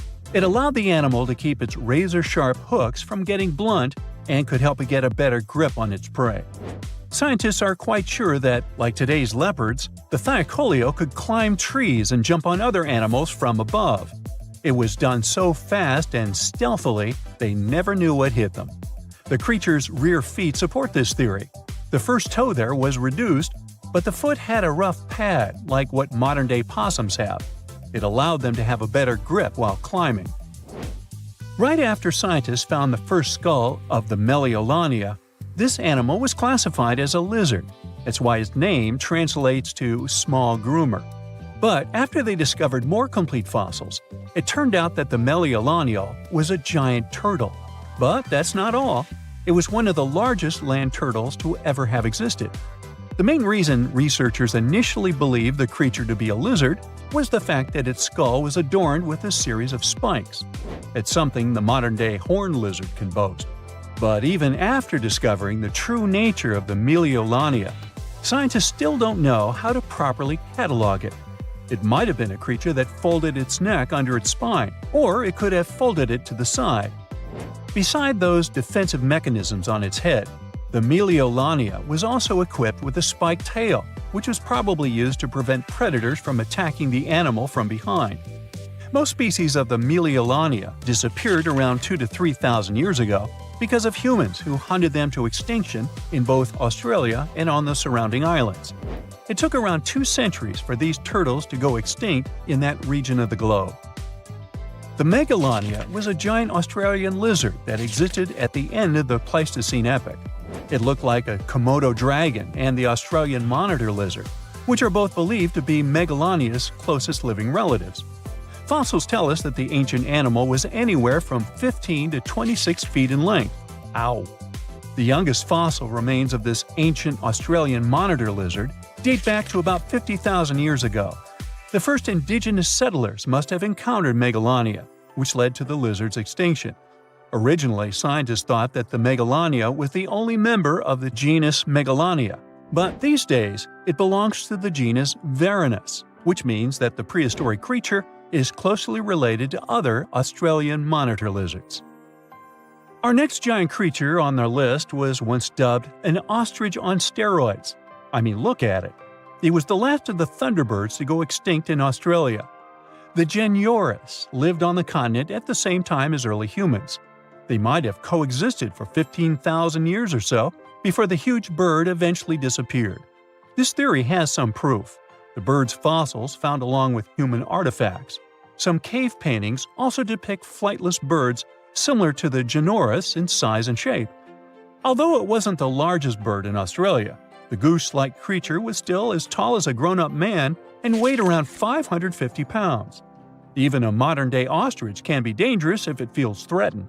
Imagine meeting its giant prehistoric relative. Scientists are still arguing about its diet. Many believe the creature was an herbivore, but there's still a chance that the Dinosaur was a partial scavenger. Its small, stubby wings and powerful hoof-like legs hint that the bird could have been a plant eater. But its huge beak and exceptionally deep lower jaw evoke suspicion. Such features are highly unusual in birds. Well, there you are. The sun is scorching, you're thirsty. All you can think about is water and ancient bones under your feet. You're wandering through the Sahara, the largest hot desert on Earth. Right now, you're crossing a stretch of sand called Whale Valley. And all over these 75 square miles of land, fossils cover the ground so thickly that you can't help but step on them. Paleontologist Hesham Salam says it's an unusual picture in this place. The bones are poking right out of the cliffs, as if they're calling to you to come check them out. You can spot ribs scattered all over the place. Look at these vertebrae. They're giant. Ooh, the creature they once belonged to must have been up to 65 feet long. The fossils show that the animal had a streamlined body like today's whale, but still had features like hind legs and feet. For scientists, it means a very exciting thing. They might have discovered a fully intact skeleton of a prehistoric whale. It was an animal that lived in this area when Egypt was underwater. You see, today, the Valley of the Whales is the world's largest ancient whale graveyard. You're likely wondering what marine animals are doing in a desert more than 100 miles away from the nearest coast. Well, millions of years ago, this desert was at the bottom of a massive ocean called the Tethys, which stretched from Europe to India. When sea levels dropped, the ocean left behind a seabed covered with fossils. And today, the fossils of some of the earliest known whales rest here, which gives researchers a peek into how today's massive ocean whales may have evolved. The fossils here are super detailed, even with some stomach contents still intact. Uh-oh. Scientists have also found fossils of ancient sharks, crocodiles, and turtles, helping to recreate what this marine world looked like millions of years ago. Now, the first whale bones were discovered in 1902, but it wasn't until the 1980s that people really started to explore the area, only when access to this area became better. Sadly, some fossils had been taken away by collectors before the site turned into a protected area. Most of the fossils are just under the surface, slowly revealed by erosion. Whale Valley gives us an amazing glimpse into millions of years of ancient coastal marine life. But let's move further. Ancient whale fossils aren't the only discovery you're going to make today. For over 150 years, scientists have been puzzled by a strange creature that lived millions of years ago. But now, thanks to some amazing fossils found in Morocco, they've finally figured it out. Look at them. These creatures are called blah blah blah. Nah, I'm kidding. Stylophorans. They look like flattened armor with a long arm sticking out. Researchers discovered these creatures in 2014 and were shocked. The fossils dated back around 478 million years. They found around 450 specimens, and to their surprise, some even had soft tissues preserved, which is super rare. Before this, they only knew stylophorans from their hard parts. Originally, scientists thought these creatures were good old echinoderms, animals like sea urchins and starfish. But new discoveries prove that they had a core body and feeding arm, similar to modern starfish, complete with a water vascular system to help them move and eat. This finding ends a long debate about where stylophorans fit in the animal family tree. Now we know they're related to echinoderms, but are more advanced because they don't have the typical 5-ray symmetry. Ooh, come here and look at this giant fossil. It was found in the Sahara and gave scientists new insights into the Spinosaurus, the largest carnivorous dinosaur we know about. These 95 million-year-old remains also confirm that it was the first known swimming dinosaur. The Spinosaurus had flat paddle-like feet and nostrils on the top of its crocodile-like head, perfect for staying underwater. It was a pretty weird dinosaur with a long neck, trunk, tail, and a 7-foot sail on its back, so it must have spent a lot of time in the water. At over 50 feet long, Spinosaurus might have been even larger than T-Rex. The first Spinosaurus remains were discovered about 100 years ago in Egypt, but only this new fossil, found in Morocco, helped scientists reconstruct this dinosaur for the first time. Researchers paid attention to the creature's shorter hind limbs and wide claws. These features point to adaptations for life in the water. Its snout and dense bones also suggest it was a swimmer, while its spiked tail likely attracted mates. Hey, good looking, come here often? And here's another astonishing find made in Tunisia, the remains of Machimosaurus rex. Now, so far it's believed to be the biggest crocodile ever. This ancient croc was about 32 feet long and weighed around 66,000 pounds. It was a top predator around 130 million years ago, and its skull was over 5 feet long. Now, this discovery is a big deal because it shows that these crocs stuck around longer than we thought. Before this, scientists believed that they disappeared during a minor extinction event between the Jurassic and Cretaceous periods. Now, let's go back to the fact that the Sahara was once underwater, and some of the largest sea creatures ever lived there. A study published in the Bulletin of the American Museum of Natural History speaks about an ancient body of water called the Trans-Saharan Seaway. It existed between 150 million years ago, covering parts of Western Africa. Scientists spent 2 decades trying to recreate this prehistoric underwater world. They found it was warm and shallow, home to some pretty terrifying creatures, including 5-foot-long catfish and 40-foot-long sea snakes. Yikes! The seaway was cut off from larger oceans for long stretches, which may have helped these predators grow larger because resources were always available. It's a classic case of evolution at work, leading to what scientists call gigantism in isolated environments. But all that water didn't just disappear with no trace. Under the sands of the Sahara, scientists have discovered a massive ancient lake, which they're calling a mega-lake. Makes sense? This lake formed around 250,000 years ago when the Nile River flooded the eastern Sahara.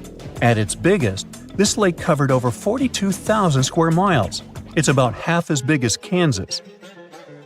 They also found evidence of a smaller lake, 93 miles west of the Nile, at a slightly lower level and covering 18,600 square miles.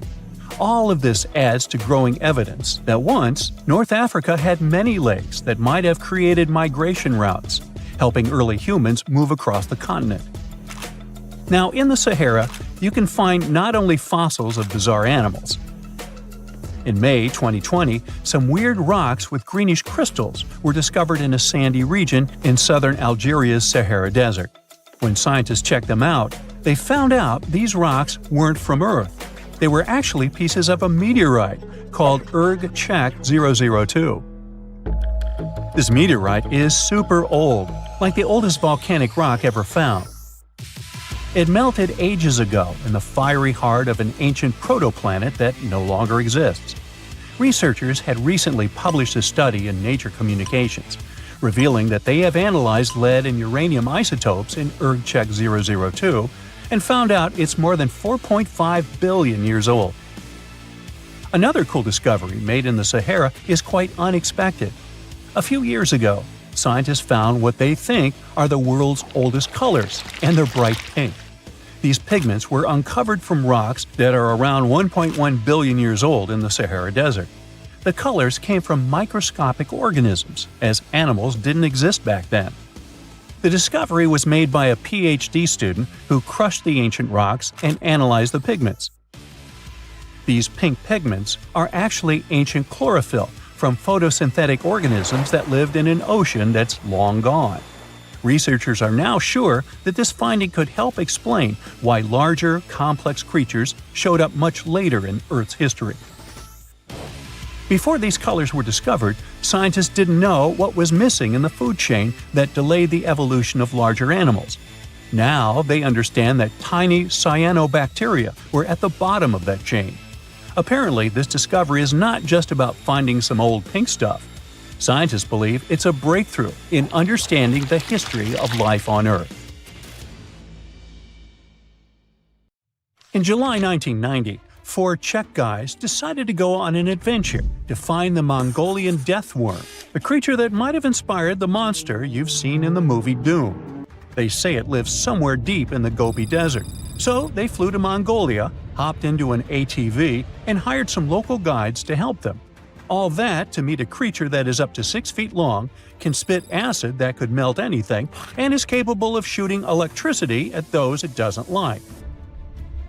Legend says that these friendly guys spend most of their days hiding underneath the sandy dunes, but they'd like to come out during the wetter months of June and July. So the timing for a spotting was simply perfect. But the crew needed to figure out how to lure the creature. Sadly for them, no one knew what the giant worm liked to eat. So they built a thumper, which is a machine that made rhythmic pounding noises. They were hoping it would call the worm out of the ground.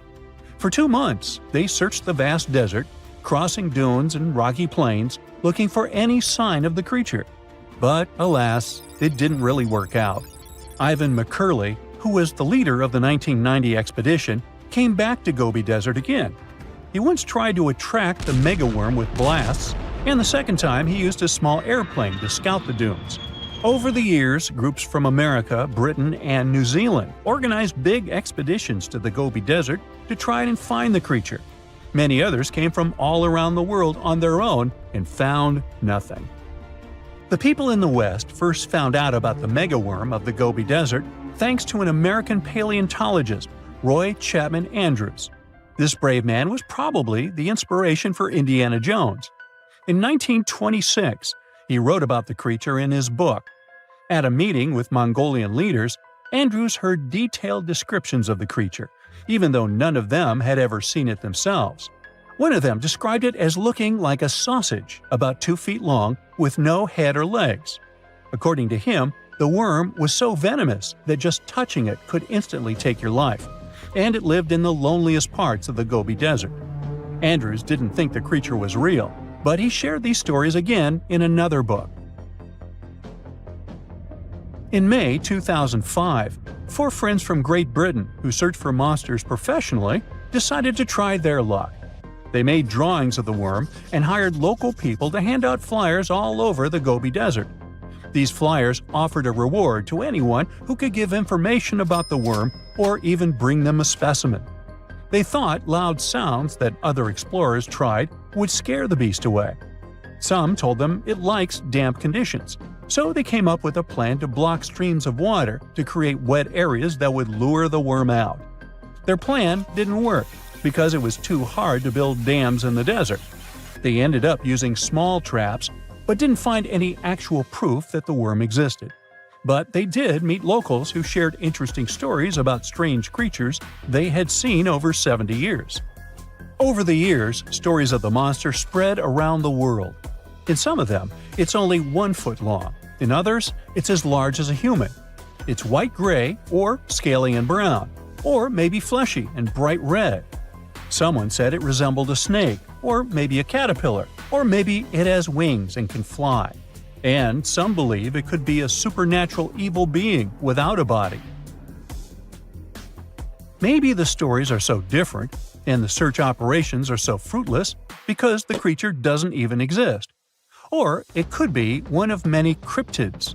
Those creatures like Bigfoot, Yeti, the Loch Ness Monster, their existence has yet to be proven. In 1983, one scientist who was visiting the region heard that an old man had managed to catch the mysterious worm. He also learned there was a nest nearby. The scientist bravely approached the hole in the sand and put his hand inside. A giant creature dragged him in, and he was never seen again. Just kidding. He actually found a Tartar sand boa inside. It's a chunky, burrowing, non-venomous snake that has small eyes and gray-brown scales. He showed it to the locals to verify if it was the monster, and supposedly all of them said yes. Most Mongolians who know about the worm still believe it's real. Now, even though people call our supposed monster a worm, it's just what it sounds like in the English translation. Many Mongol cultures have used this word for centuries to refer to any animals they thought to be really dangerous, especially snakes, even non-venomous ones. So, it doesn't have to be a literal worm after all. Worms are soft and squishy, but a creature living in the harsh Gobi Desert would need to be tougher, more like a snake or a type of lizard without legs. Neither of these creatures can shoot electricity or spit acid like they say the death worm does. But some snakes, like cobras, can spit venom that's dangerous for people. If it were real, the creature would have a backbone, and explorers searching for it would likely find some bones or evidence left behind. And there are actually fossil remains all over the Gobi Desert. Scientists found representatives of over 80 dino groups here over the last almost 100 years. It all started with the world's first dinosaur egg nests. This discovery changed all the scientists knew about dinos. It was the first proof they laid eggs. In the following 2 years, the same expedition team unearthed over 100 dinosaurs and took them to the American Museum of Natural History, where you can still see them today. Some of them were swimming around in the Cretaceous Sea that used to be here about 71 million years ago. They resembled modern birds. The mystery of the megaworm is still unsolved, but there used to be another mystery scientists finally managed to explain. Back in the 13th century, a famous traveler, Marco Polo, not the guy from the swimming pool game, crossed the Gobi Desert. He thought he could hear mysterious noises, like the sounds of musical instruments such as drums. He wrote about it in his book and believed he might be hearing the voices of restless spirits. Scientists call these noises singing sands or booming sands. Unlike the squeaky sound you might hear when walking on a sandy beach, these desert sounds are much louder, like a musical instrument playing deep, haunting notes. Over the years, people came up with all kinds of ideas about what caused the sounds, like underground water or winds making the sand vibrate. Not all dunes can do this, and scientists wanted to figure out why. Sometimes the winds might cause a small avalanche on the side of a dune, and then you can hear the magical sound start. But this is rare. So, to study it, scientists had to help the dunes sing. They climbed to the top of a dune and slid down on their backs, using their hands and feet to push sand down. As the sand tumbled, the sound started softly and got louder. They could even feel the vibrations with their hands. So they found out that for a dune to sing, a few special things need to happen. The grains of sand must be the right shape. The dune has to be big, and the sand must be very dry, so no singing after it rains. Inside the dune, there's a hard layer of packed sand that acts like a giant speaker. This layer bounces the sound waves back and forth, makes the noise louder and louder, and creates a haunting melody that can fill the desert air. In other words, the dunes can play tunes. Yeah, sorry, I couldn't help myself with that one. Now, if you were to check out the Sahara from space right now, instead of a barren wasteland, you'd spot a surprising sight. Dry land sprinkled with some lakes and rivers in Morocco and Algeria, all thanks to some heavy rains in early September 2024. These aren't oases. This is just the Sahara going back to the factory settings. Believe it or not, eons ago, one of the biggest deserts on Earth was actually a lush paradise full of greenery. Let's first see how the Sahara turned into a desert. During the last ice age, Earth was much colder, and big ice sheets covered a lot of the land. At that time, the Sahara Desert was significantly bigger than it is today, and on our planet there were fewer tropical forests, and the cooler temperatures changed how rain was distributed in the tropics. Now, normally, warm air rises in the tropics, which helps create rain. Since it was colder during the Ice Age, this system got, well, messed up, and less rain fell in some areas. This caused more dry and desert-like conditions in places that are usually wetter. There was also a lot of dust flowing around in the Sahara Desert, which scientists found in old ocean sediments. But about 12,500 years ago, something surprising happened. The dust levels went way down. This meant that the Sahara got a lot wetter, which is a sign that the climate suddenly warmed up for a while before cooling down again. After 12,500 years ago, the Sahara became a much greener place, like a savanna, because a weather pattern called the Intertropical Convergence Zone, a mouthful indeed, moved north during summer. This wet period was at its best around 4,000 years ago, when temperatures were a bit warmer than today. At that time, more rain fell in the Ethiopian highlands, which made the Nile River carry more sediment. However, there was another big change called a Heinrich event, which caused the Intertropical Convergence Zone to move back south. This led to the Sahara and Arabian regions drying out quickly. Because of this, the Nile River had much less flooding between 2700 and 2100 BCE. Long story short, well, too late for that. The Sahara has gone through wet and dry cycles due to changes in the climate and weather patterns over thousands of years. Up until recently, we've known about the Sahara in its dry era, but in September 2024, an unusual cyclone rolled through.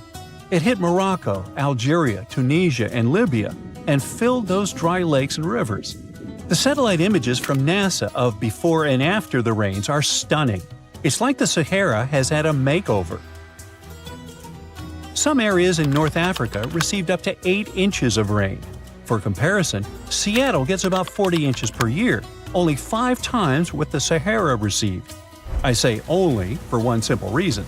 Seattle has a reputation for being quite rainy, while the Sahara does not. The tricky part is those 8 inches. Essentially, the entire yearly quota for this area fell in a matter of moments. So, in a way, it might have felt rainier in the Sahara than in Seattle. The mountains funnel the water into ephemeral lakes in northern Algeria, which recently expanded to over 70 square miles and reached depths of more than 7 feet. That's enough water to sustain it for a year. So what exactly are these ephemeral lakes? Well, they're basins that fill up for a short time each year, but might stay dry for several years if the rain doesn't cooperate. Sometimes water flows into them from a small surrounding area, or it can just be good old-fashioned rain. Now, a big question arises. How come these lakes exist in the first place? Well, generally they form because there's excess water trapped on the surface. But the soil in the Sahara is incredibly dry. Shouldn't it act like a sponge? It must be thirsting for moisture. Well, think about how eagerly your potted plant drinks up water when you return home from a vacation. However, no matter how parched it is, dry soil can only absorb a limited amount of water, which is often quite small. And just like your potted plant, it doesn't necessarily drink it all. You might simply be overwatering. Or, if you check the saucer below, you could find a mini flood. Another significant factor preventing the soil from absorbing water is the lack of vegetation. Under normal conditions, trees, shrubs, and various plants help retain moisture. In the desert, however, it's nearly impossible. There may be a few palm trees, but that's about it. This also explains the formation of those temporary lakes. Precipitation that isn't held by plants accumulates in low-lying valleys and depressions, creating these fleeting bodies of water. These lakes may only last for a limited time, but that doesn't mean they shouldn't have names. For instance, the beautiful lake adorned with swaying palms that you see is called Lake Yasmina, located in the oasis town of Mertsoga. In certain areas of the desert, where the dunes rise, it may appear as though you're looking at a mirage, but it's not. The sand dunes are partially covered by water. Remember how I mentioned 8 inches? Well, that's not entirely accurate for some regions. In fact, there are places where the flooding is so extensive that the palms are submerged up to their crowns. Now, the last time we saw a downpour this intensive was 30 to 50 years ago. But this rain is more than welcome. After 6 consecutive years of drought, Morocco really needed it. Lakes that had been dry for decades, like Lake Ariki, are finally getting some much-needed water. A recent analysis revealed that out of the hundreds of storms that have hit the region since 2000, only 6 brought enough rain to start filling up this lake. And of those, only 2 resulted in a lake level higher than what we saw in September 2024. So while this torrential rain seems like a blessing, the big question is, will it last? The answer is yes. When humid air from near the equator meets the hot, dry air from the north, the Sahara Desert tends to get more rain. Scientists say this collision zone is shifting further north as the planet warms, and it warms, so it's likely to keep moving that way over the next couple of decades. So I seem a bit overly optimistic about this, and the truth is, the news isn't entirely positive. The reality is that no one was truly prepared for a flood situation like this. Moreover, remember that this isn't some Southeast Asian country where people are accustomed to dealing with water. This is the bone-dry Sahara. That said, I think you know what I'm getting at. Tragically, at least 18 people lost their lives to the intense rains in southern Morocco. The authorities are gearing up for even more heavy rain in the region. But if that's the case, could it mean the Sahara is facing extinction? And what would that even mean for us? It might sound a bit strange, but our planet actually relies on deserts, and the Sahara is no different. At first glance, it may seem like a barren wasteland, and it's nothing to write home about. But deserts play a crucial role in our ecosystem. They act as major carbon storage sites and are considered net carbon sinks, with the Sahara alone holding an estimated 1 trillion metric tons of carbon. In the fight against climate change, these existing deserts are like a buffer, helping to keep the temperatures within acceptable levels. Yeah, deserts are scorching hot, but they act as the world's air conditioning. Plus, desert sands are an unexpected source of nutrients for lush areas like tropical rainforests. Believe it or not, scientists have found that the sand particles from the Sahara have a hand in nurturing the Amazon rainforest. These particles travel across the Atlantic Ocean, riding the winds all the way to South America, where they enrich the soil in the Amazon basin. Without the Sahara, experts believe the Amazon rainforest could face serious collapse.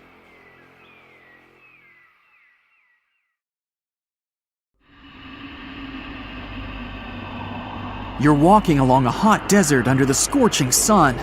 You run out of supplies. There's no more water. You dream about rain, but there are no clouds in the sky. With each step, you lose more and more strength and fall. You notice a small pond nearby. Is it real water or just a mirage? You can't get to your feet, so you crawl there. The water is getting closer by the minute, but not because you're moving towards it. It's the water approaching you. In a few minutes, the pond area increases. Here, you're already in it. A small lake is formed, 60 feet deep, at the place where the piece of desert was. This real event happened in 2014 in the Tunisian desert. No one knows exactly on what day the lake appeared, since this part of the south of Tunisia is sparsely populated. At first, shepherds passing by saw the lake and didn't believe their eyes. In the next few hours, hundreds of locals came running to the place. They began to swim, jumping into the water from the surrounding rocks. But a few days later, something strange happened to the lake. In the beginning, it was a crystal clear turquoise blue color, but then it turned dark green. People didn't attach any importance to this and continued to swim. They shouldn't have done that. The scientists and geologists arrived and immediately announced that it wasn't safe to swim in the lake. Muddy green water means the lake is stagnating. It's not refreshed, it's not fed by underground springs. Now the lake is filled with algae and a lot of harmful bacteria that can cause serious diseases. They also found out that this region of Tunisia is filled with huge deposits of phosphate. This substance can disintegrate and leave radioactive traces. The lake can be carcinogenic, toxic, and hazardous for any living organism. But people didn't worry about this too much. They walk in the middle of the desert, while the sun heats the air to 104 degrees Fahrenheit. Most of them are unlikely to refuse to jump into cool water, despite the warnings of scientists. Until now, no one knows exactly the reason for the appearance of the lake. Some scientists believe the lake was formed because of heavy rains.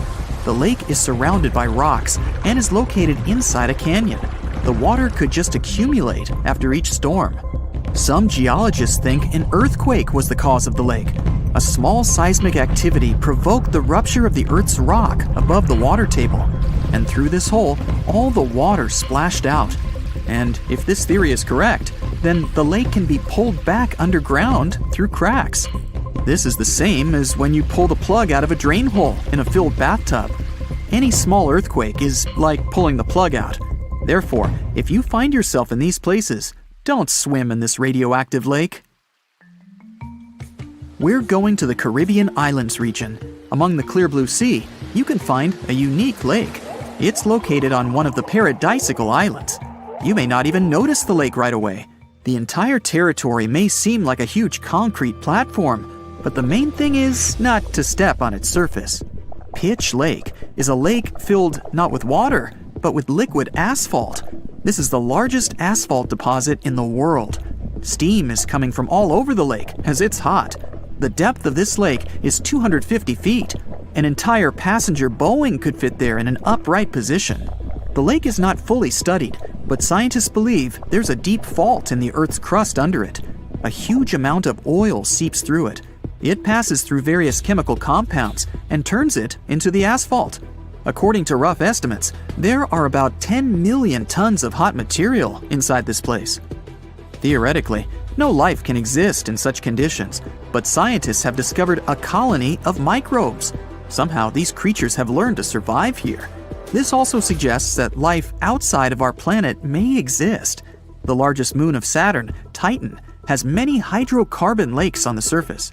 And if the simplest forms of life appeared among 1 million tons of molten asphalt here on Earth, then nothing prevents them from appearing on Titan. We're going to Indonesia, to the island of Java. You need to climb a large volcano to see the next phenomenon. The volcano is overgrown with grass and trees, but it doesn't seem to be sleeping. Smoke is pouring out of its mouth. You climb to the top and see a clear lake instead of boiling magma. The blue sky is reflected in its bright turquoise surface. But don't try to jump there. This lake is filled with acid. The magma inside volcanoes comes from the deep bowels of the Earth's crust. The incandescent liquid consists of many molten metals and chemical compounds, and the lake is filled with particles of these metals. In addition, the volcano emits sulfur dioxide gases. When they combine with metals, they form a beautiful turquoise color. You'd better come back here at night. In some places, a lot of sulfur is concentrated. These accumulations come out of the lake and come into contact with the air. When this happens, everything around bursts into bright blue flame. It's safe to observe this from the side, but don't get too close. Nearby, on this island, there's another acid lake. It also releases sulfurous gases into the air, which are easily ignited when in contact with oxygen. And when this happens, the gases burst into a bright blue electric flame. It's difficult to see the flames during the day. At night, you can see these flashes from afar. Our next location is Australia. You start the drone high above the forest area. Among the green, dense forests, you can see a bright pink spot. It's our lake. This time, the beautiful pink color may not stop you from swimming. You can relax here and take beautiful photos. The the lake attracts thousands of tourists, but scientists have only recently been able to find out the reason for the unusual color. At the bottom of this salty lake in Melbourne, special algae grow and secrete a red pigment. In combination with sunlight, high temperatures, and a small amount of precipitation, it turns the lake pink. By the way, Australia is not the only place with such a phenomenon. There are lakes with a pink tinge of water all over the world. You can find them in Senegal, Bolivia, Kenya, and many other countries. The water of these places is also salty and contains the red pigment of unusual algae. We leave the hot beaches and fly to cold Canada. Here, we see a frozen Lake Abraham. We step on the ice and notice huge frozen bubbles inside. They resemble jellyfish, and there are thousands of them there. This is methane. It's a highly flammable substance. The grass, leaves, pieces of trees, and any organic substances that fall into the lake become food for a lot of bacteria that emit methane. Upon contact with frozen water, methane turns into tens of thousands of frozen balls. When the ice melts, the bubbles burst and sizzle.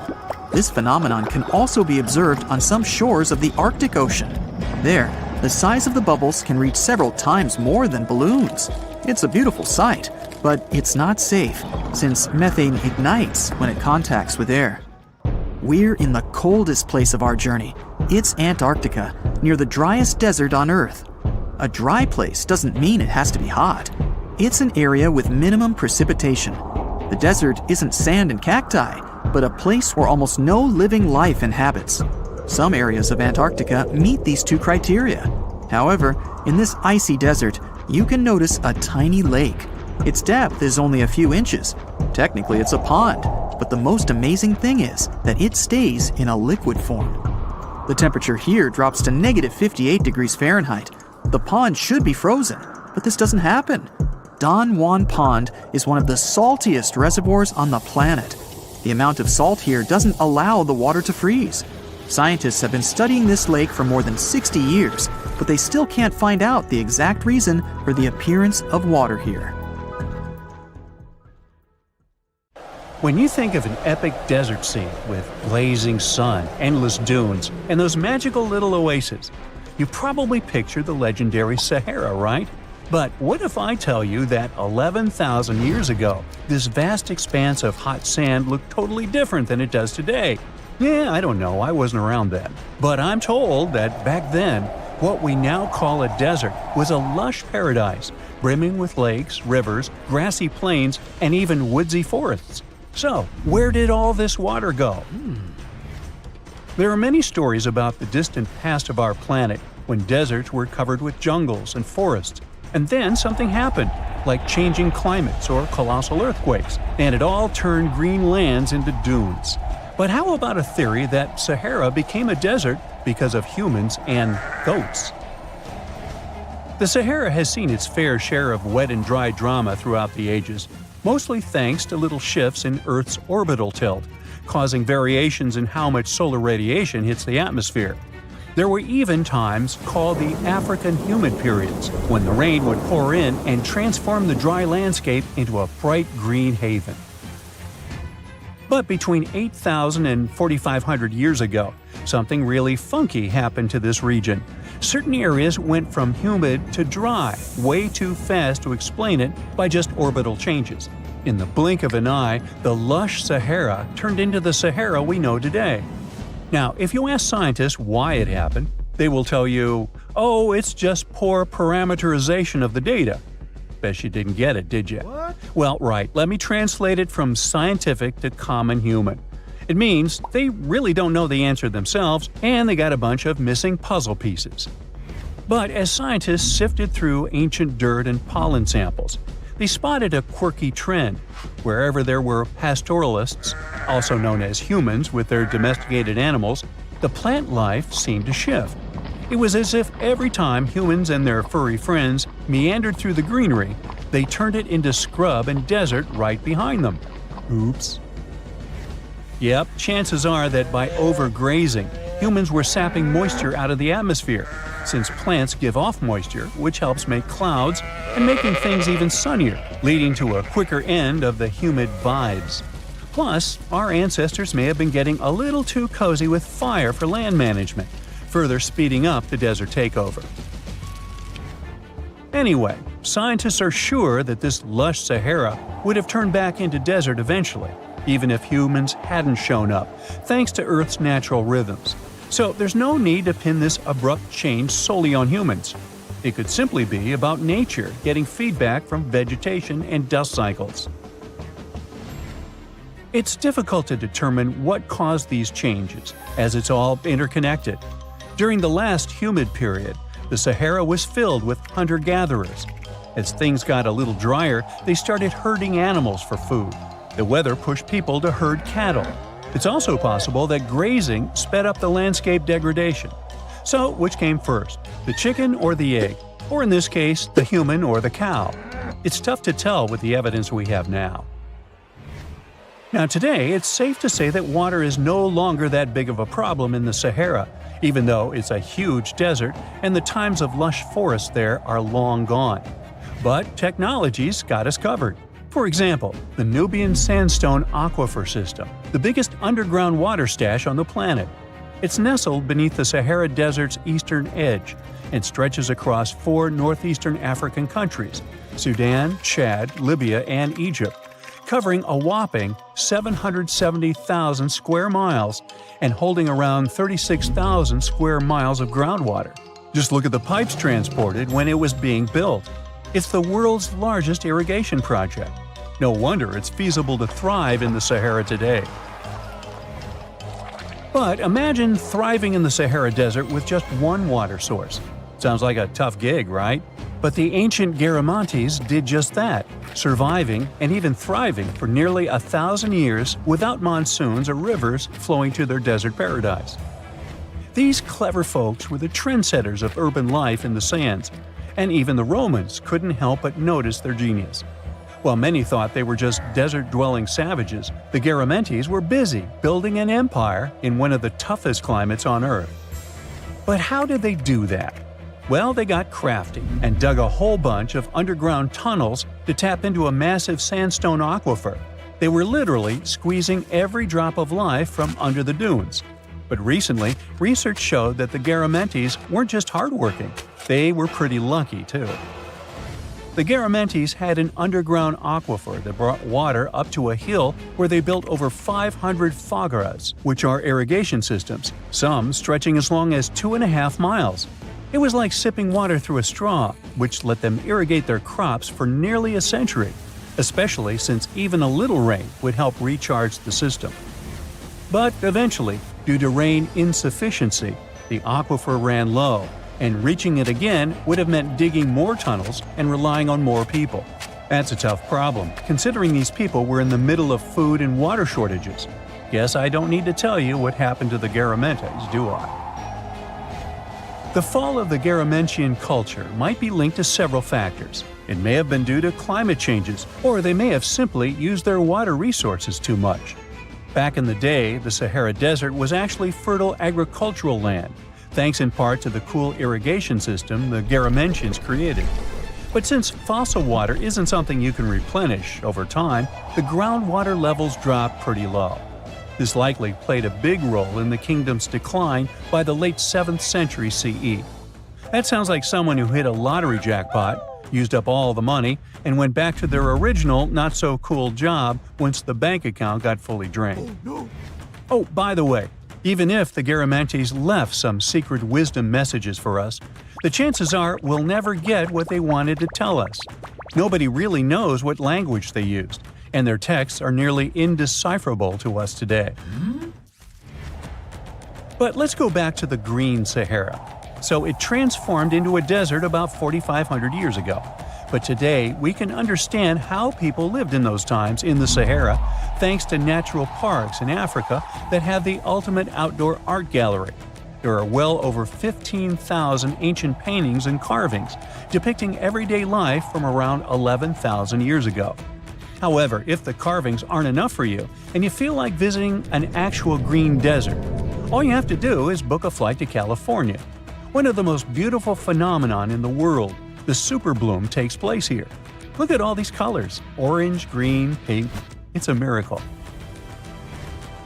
Wildflowers bloom right in the middle of a hot desert after several years of rainfall in dry places. It's such a bright and colorful landscape that superblooms can be seen from space. This rare phenomenon can be observed in other arid places and deserts in western and southern Africa, western Australia, and Chile. In all these places, the weather is very hot and dry in summer. Mild humid air comes in winter, and this is the ideal environment for mass flowering. Flower seeds that lie in desert sands can wait for decades before starting to produce flowers.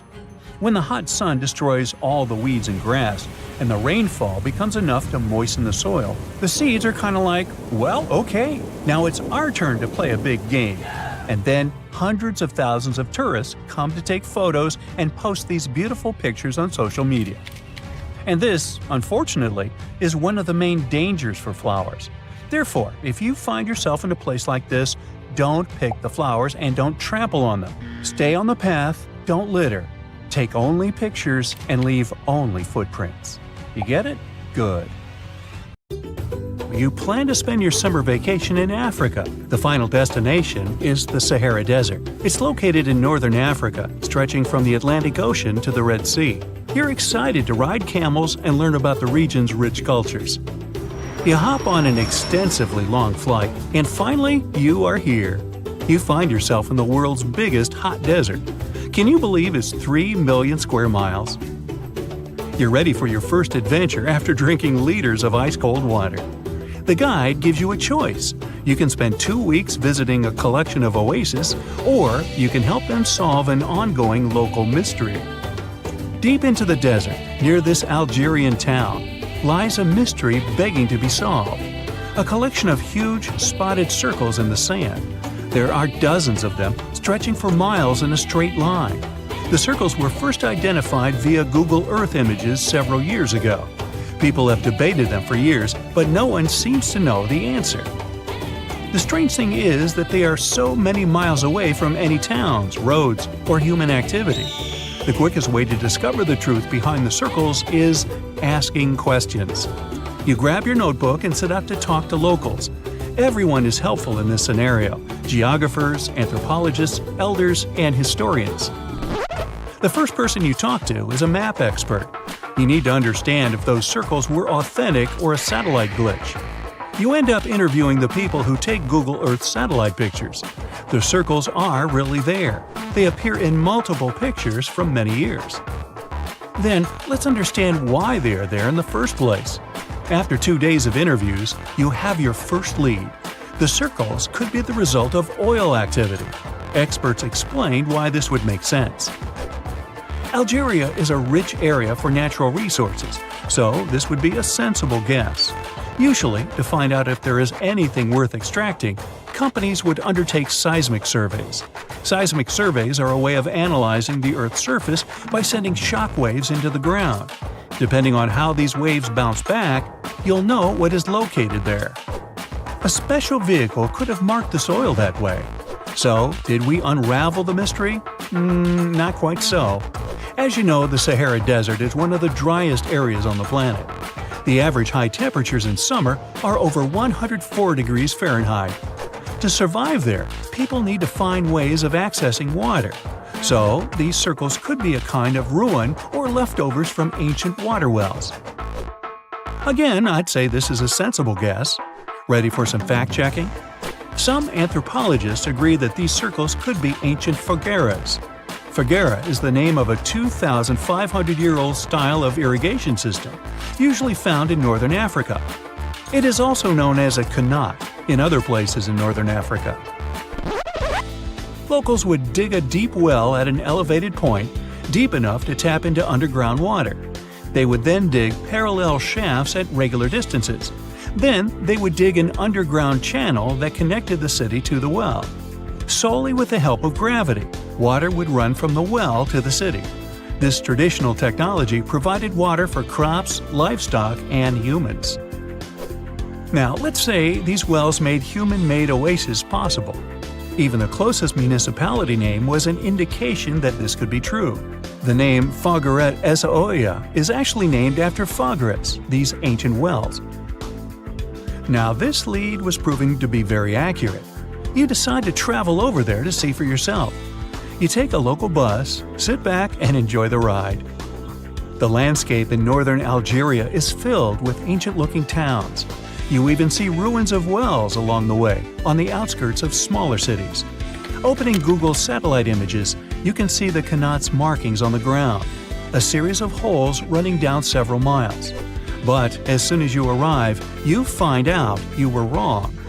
Dale Lightfoot, one of the world's leading experts on Qanats, said that the circles were definitely not Qanats. Even the satellite images confirm this difference. Uh-oh, we were so close. Apparently, Qanats or Fagras would not run down a straight line. They wouldn't be shaped like circles. Another clue that this wasn't the case was that there were no towns at the end. The circles were really far away from any human activity, and Qanats were explicitly built to provide water for human settlements. Well, it sure was a good try. You almost gave up on this mystery when you decided to take one more field trip.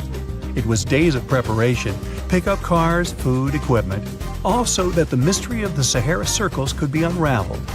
On the first day, you drove over 99 miles into the desert. You were always curious to see what this part of the world looked like. Over there, you see nothing but mustard yellow dunes. The night sky is pretty decent though. You can see the entire Milky Way with your own eyes. You set up camp and sleep under a canopy of stars. The next day, tension grows. There's no cell reception. Oh dear. But thankfully, you added the coordinates of the circles to your Google map. And surprise, the offline mode works out there. You follow the coordinates, but it leads you astray. You start to get nervous, thinking this was all in vain. But you and the team get into the car and drive a few more miles past the coordinates on your phone. After a very bumpy ride, you can't believe your eyes. There it is, an enormous crater dug on the sand, surrounded by 12 smaller holes. From up high, it looks like a clock, without the pointers, of course. On the ground, they're very faint, so faint you almost miss them. Searching the area, you notice all the holes had something similar, metal wires, thin wires that you can pull from the ground. They're buried deep, so you start digging. An object starts to reveal itself. Uh-oh, it looks like old dynamite. This certainly surprises you. Better stop digging to avoid any accidents. At the end of the survey, you feel satisfied, but still curious. What could all this dynamite mean? And who put it there? What comes next is the turning point of your adventure. Walking back to the car, you see something shining on the ground. You approach the item with curiosity. It's round and rusty and looks like a sardine can. What's that doing here? Could this give you more clues about the circle's mystery? Just in case, you pick it up and put it in the car. Back in the city, the puzzle pieces start to reveal the story behind the Sahara circles. You bring photos and the sardine can and show them to local experts. They analyze your material and give you an intriguing verdict. As it turns out, guess number 1 was the closest one to the truth. So, what happened to the first guess? Why do we need to keep digging deeper? Well, because it was only half right. The Sahara circles are not a historical footprint of seismic surveying. Back when the circles were made, this technology didn't even exist. But they sure are related to oil exploration. The dynamite-filled holes were an old method for oil searching. The circles are the leftovers of surveyors looking for resources underground. And the sardine cans? Well, they were left by the workers who held explosion works. You gotta eat, right? According to the model of the can, this happened more or less around the 1950s and 1960s. So these circles aren't even that ancient. More like modern ones, if you ask me. Well. Hope you are glad you tagged along and helped unravel this mystery. See you in the next mystery-solving adventure. You're flying over the Sahara Desert in a small, light aircraft when you spot something truly weird. It seems to belong to a very different part of the world, the ocean. But what ocean can be huge enough for this monstrous sea star to dwell there? You descend and realize that it's not a sea star. It's a towering dune with a pretty unique shape, and it's not alone. From afar, these magnificent sand structures look a bit like pyramids. They have pointed tops and radiating arms. Called star dunes, they're the most complex and largest desert dunes in the world. They're the tallest of their kind, but that's not the coolest thing about them. Researchers have found similar formations on Mars and even on one of Saturn's moons, Titan. Star dunes aren't super rare, but they're especially widespread in southeastern Morocco near the border with Algeria. That's where you're flying at the moment, and the breathtaking dune you're marveling at is Lella Lalia, probably the most famous of them all, a giant 330 feet tall. Scientists believe that it formed in less than 1,000 years. How about doing some research to find out more about these unusual formations? There, I see a great spot for landing. Star dunes got their name because of their multi-armed shapes. They form in areas where winds change direction throughout the year. But even though you can find them in different places on our planet, there is just one confirmed star dune in the rock record, the collective record of Earth's development reflected in preserved rocks. The star dune in question is in Scotland, and it's ancient, from about 250 million years ago. That's all we know about super old star dunes. Probably because we don't know what to look for to identify one. Another problem: star dunes often form in remote locations, which makes them extremely difficult to study. Imagine reaching the nearest settlement, then somehow traveling who knows how many miles to the dune itself, and then slogging up several hundred feet of shifting sand. I'll pass. But you can go since you've already landed, and the dune is right here in front of you. Currently, you're in a dune field called Erg Shabi. Lucky for you, this area has long become a popular tourist stop. Look, in the distance, there are hotels and even a good road. Scientists who examined Lella Lalia before you used ground-penetrating radar to find out more about the sand formation. This equipment can detect the tiniest differences in sand grain sizes and water content under the surface of the dune. That's how you can create a picture of its interior layers. Look out! Phew, it was a close call. See this trench? The researchers dug such trenches to take samples of long-buried sands and then examine them. It's a pretty cool process. The thing is, while buried deep inside, the quartz in the sand accumulates radiation coming from natural sources within our planet. We can compare the grains of quartz to minuscule rechargeable batteries. They can store the energy they get from radiation. When researchers bring them to the laboratory, they can make the grains release that energy, which comes out in the form of light. Scientists can measure the brightness and say when the sand enjoyed sunlight for the last time. Now, when those experts who dug the trenches looked inside Lella Lalia, they were shocked. The enormous formation turned out to be very young, for a dune, of course. You'd expect a dune that is several hundred feet tall to be pretty old, like thousands or tens of thousands of years. But that wasn't the case. Well, at least not entirely. The upper part of the dune has turned 900 just recently. But look at the sand near the base of the dune. Yep, right there. Well, it was buried there around 12 or 13,000 years ago, representing ancient dunes in the area. Those good old dunes were active for a couple thousand years, and then something went wrong. Because for a whopping 8,000 years, the sand wasn't accumulating there. A mystery? Scientists might have an explanation. You see, the first part of this quiet period occurred during the time when the climate became warm and wet. Yep, even in the Sahara. It happened about 11,700 years ago. It was the end of the last ice age and the beginning of a new era, the Holocene. And guess what? The Sahara went green. It started blooming like your local botanic garden. Plants started popping up all over the place, stabilizing the sand. If you had visited the Sahara during that period, you wouldn't have recognized this place. But you would have likely come across humans wandering marshy landscapes and hunting for food.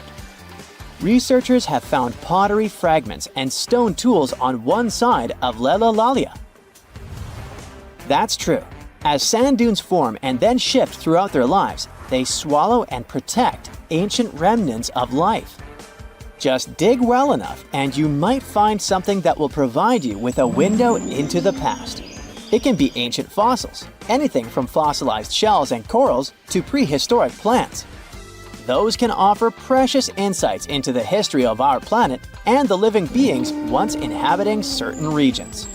Now, it might come as a shock, but in the Sahara Desert, scientists have uncovered well-preserved marine reptiles and fossilized fish within the layers of those ancient sand dunes.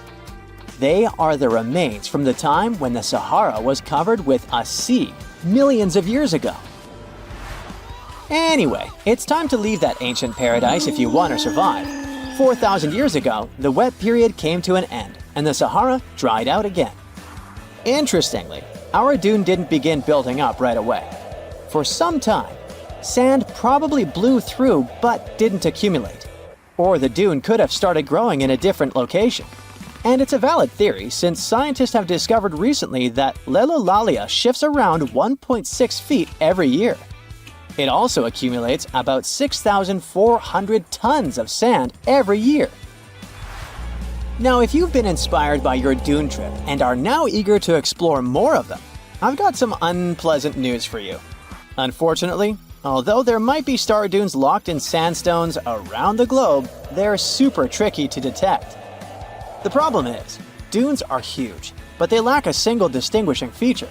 So you'd really need large exposed beds of rock if you want to get a wide enough view to identify a star dune. On the bright side, there surely are places where it might be possible to do such research, but you should be ready to know that it might be just a set of various features that look like other dunes.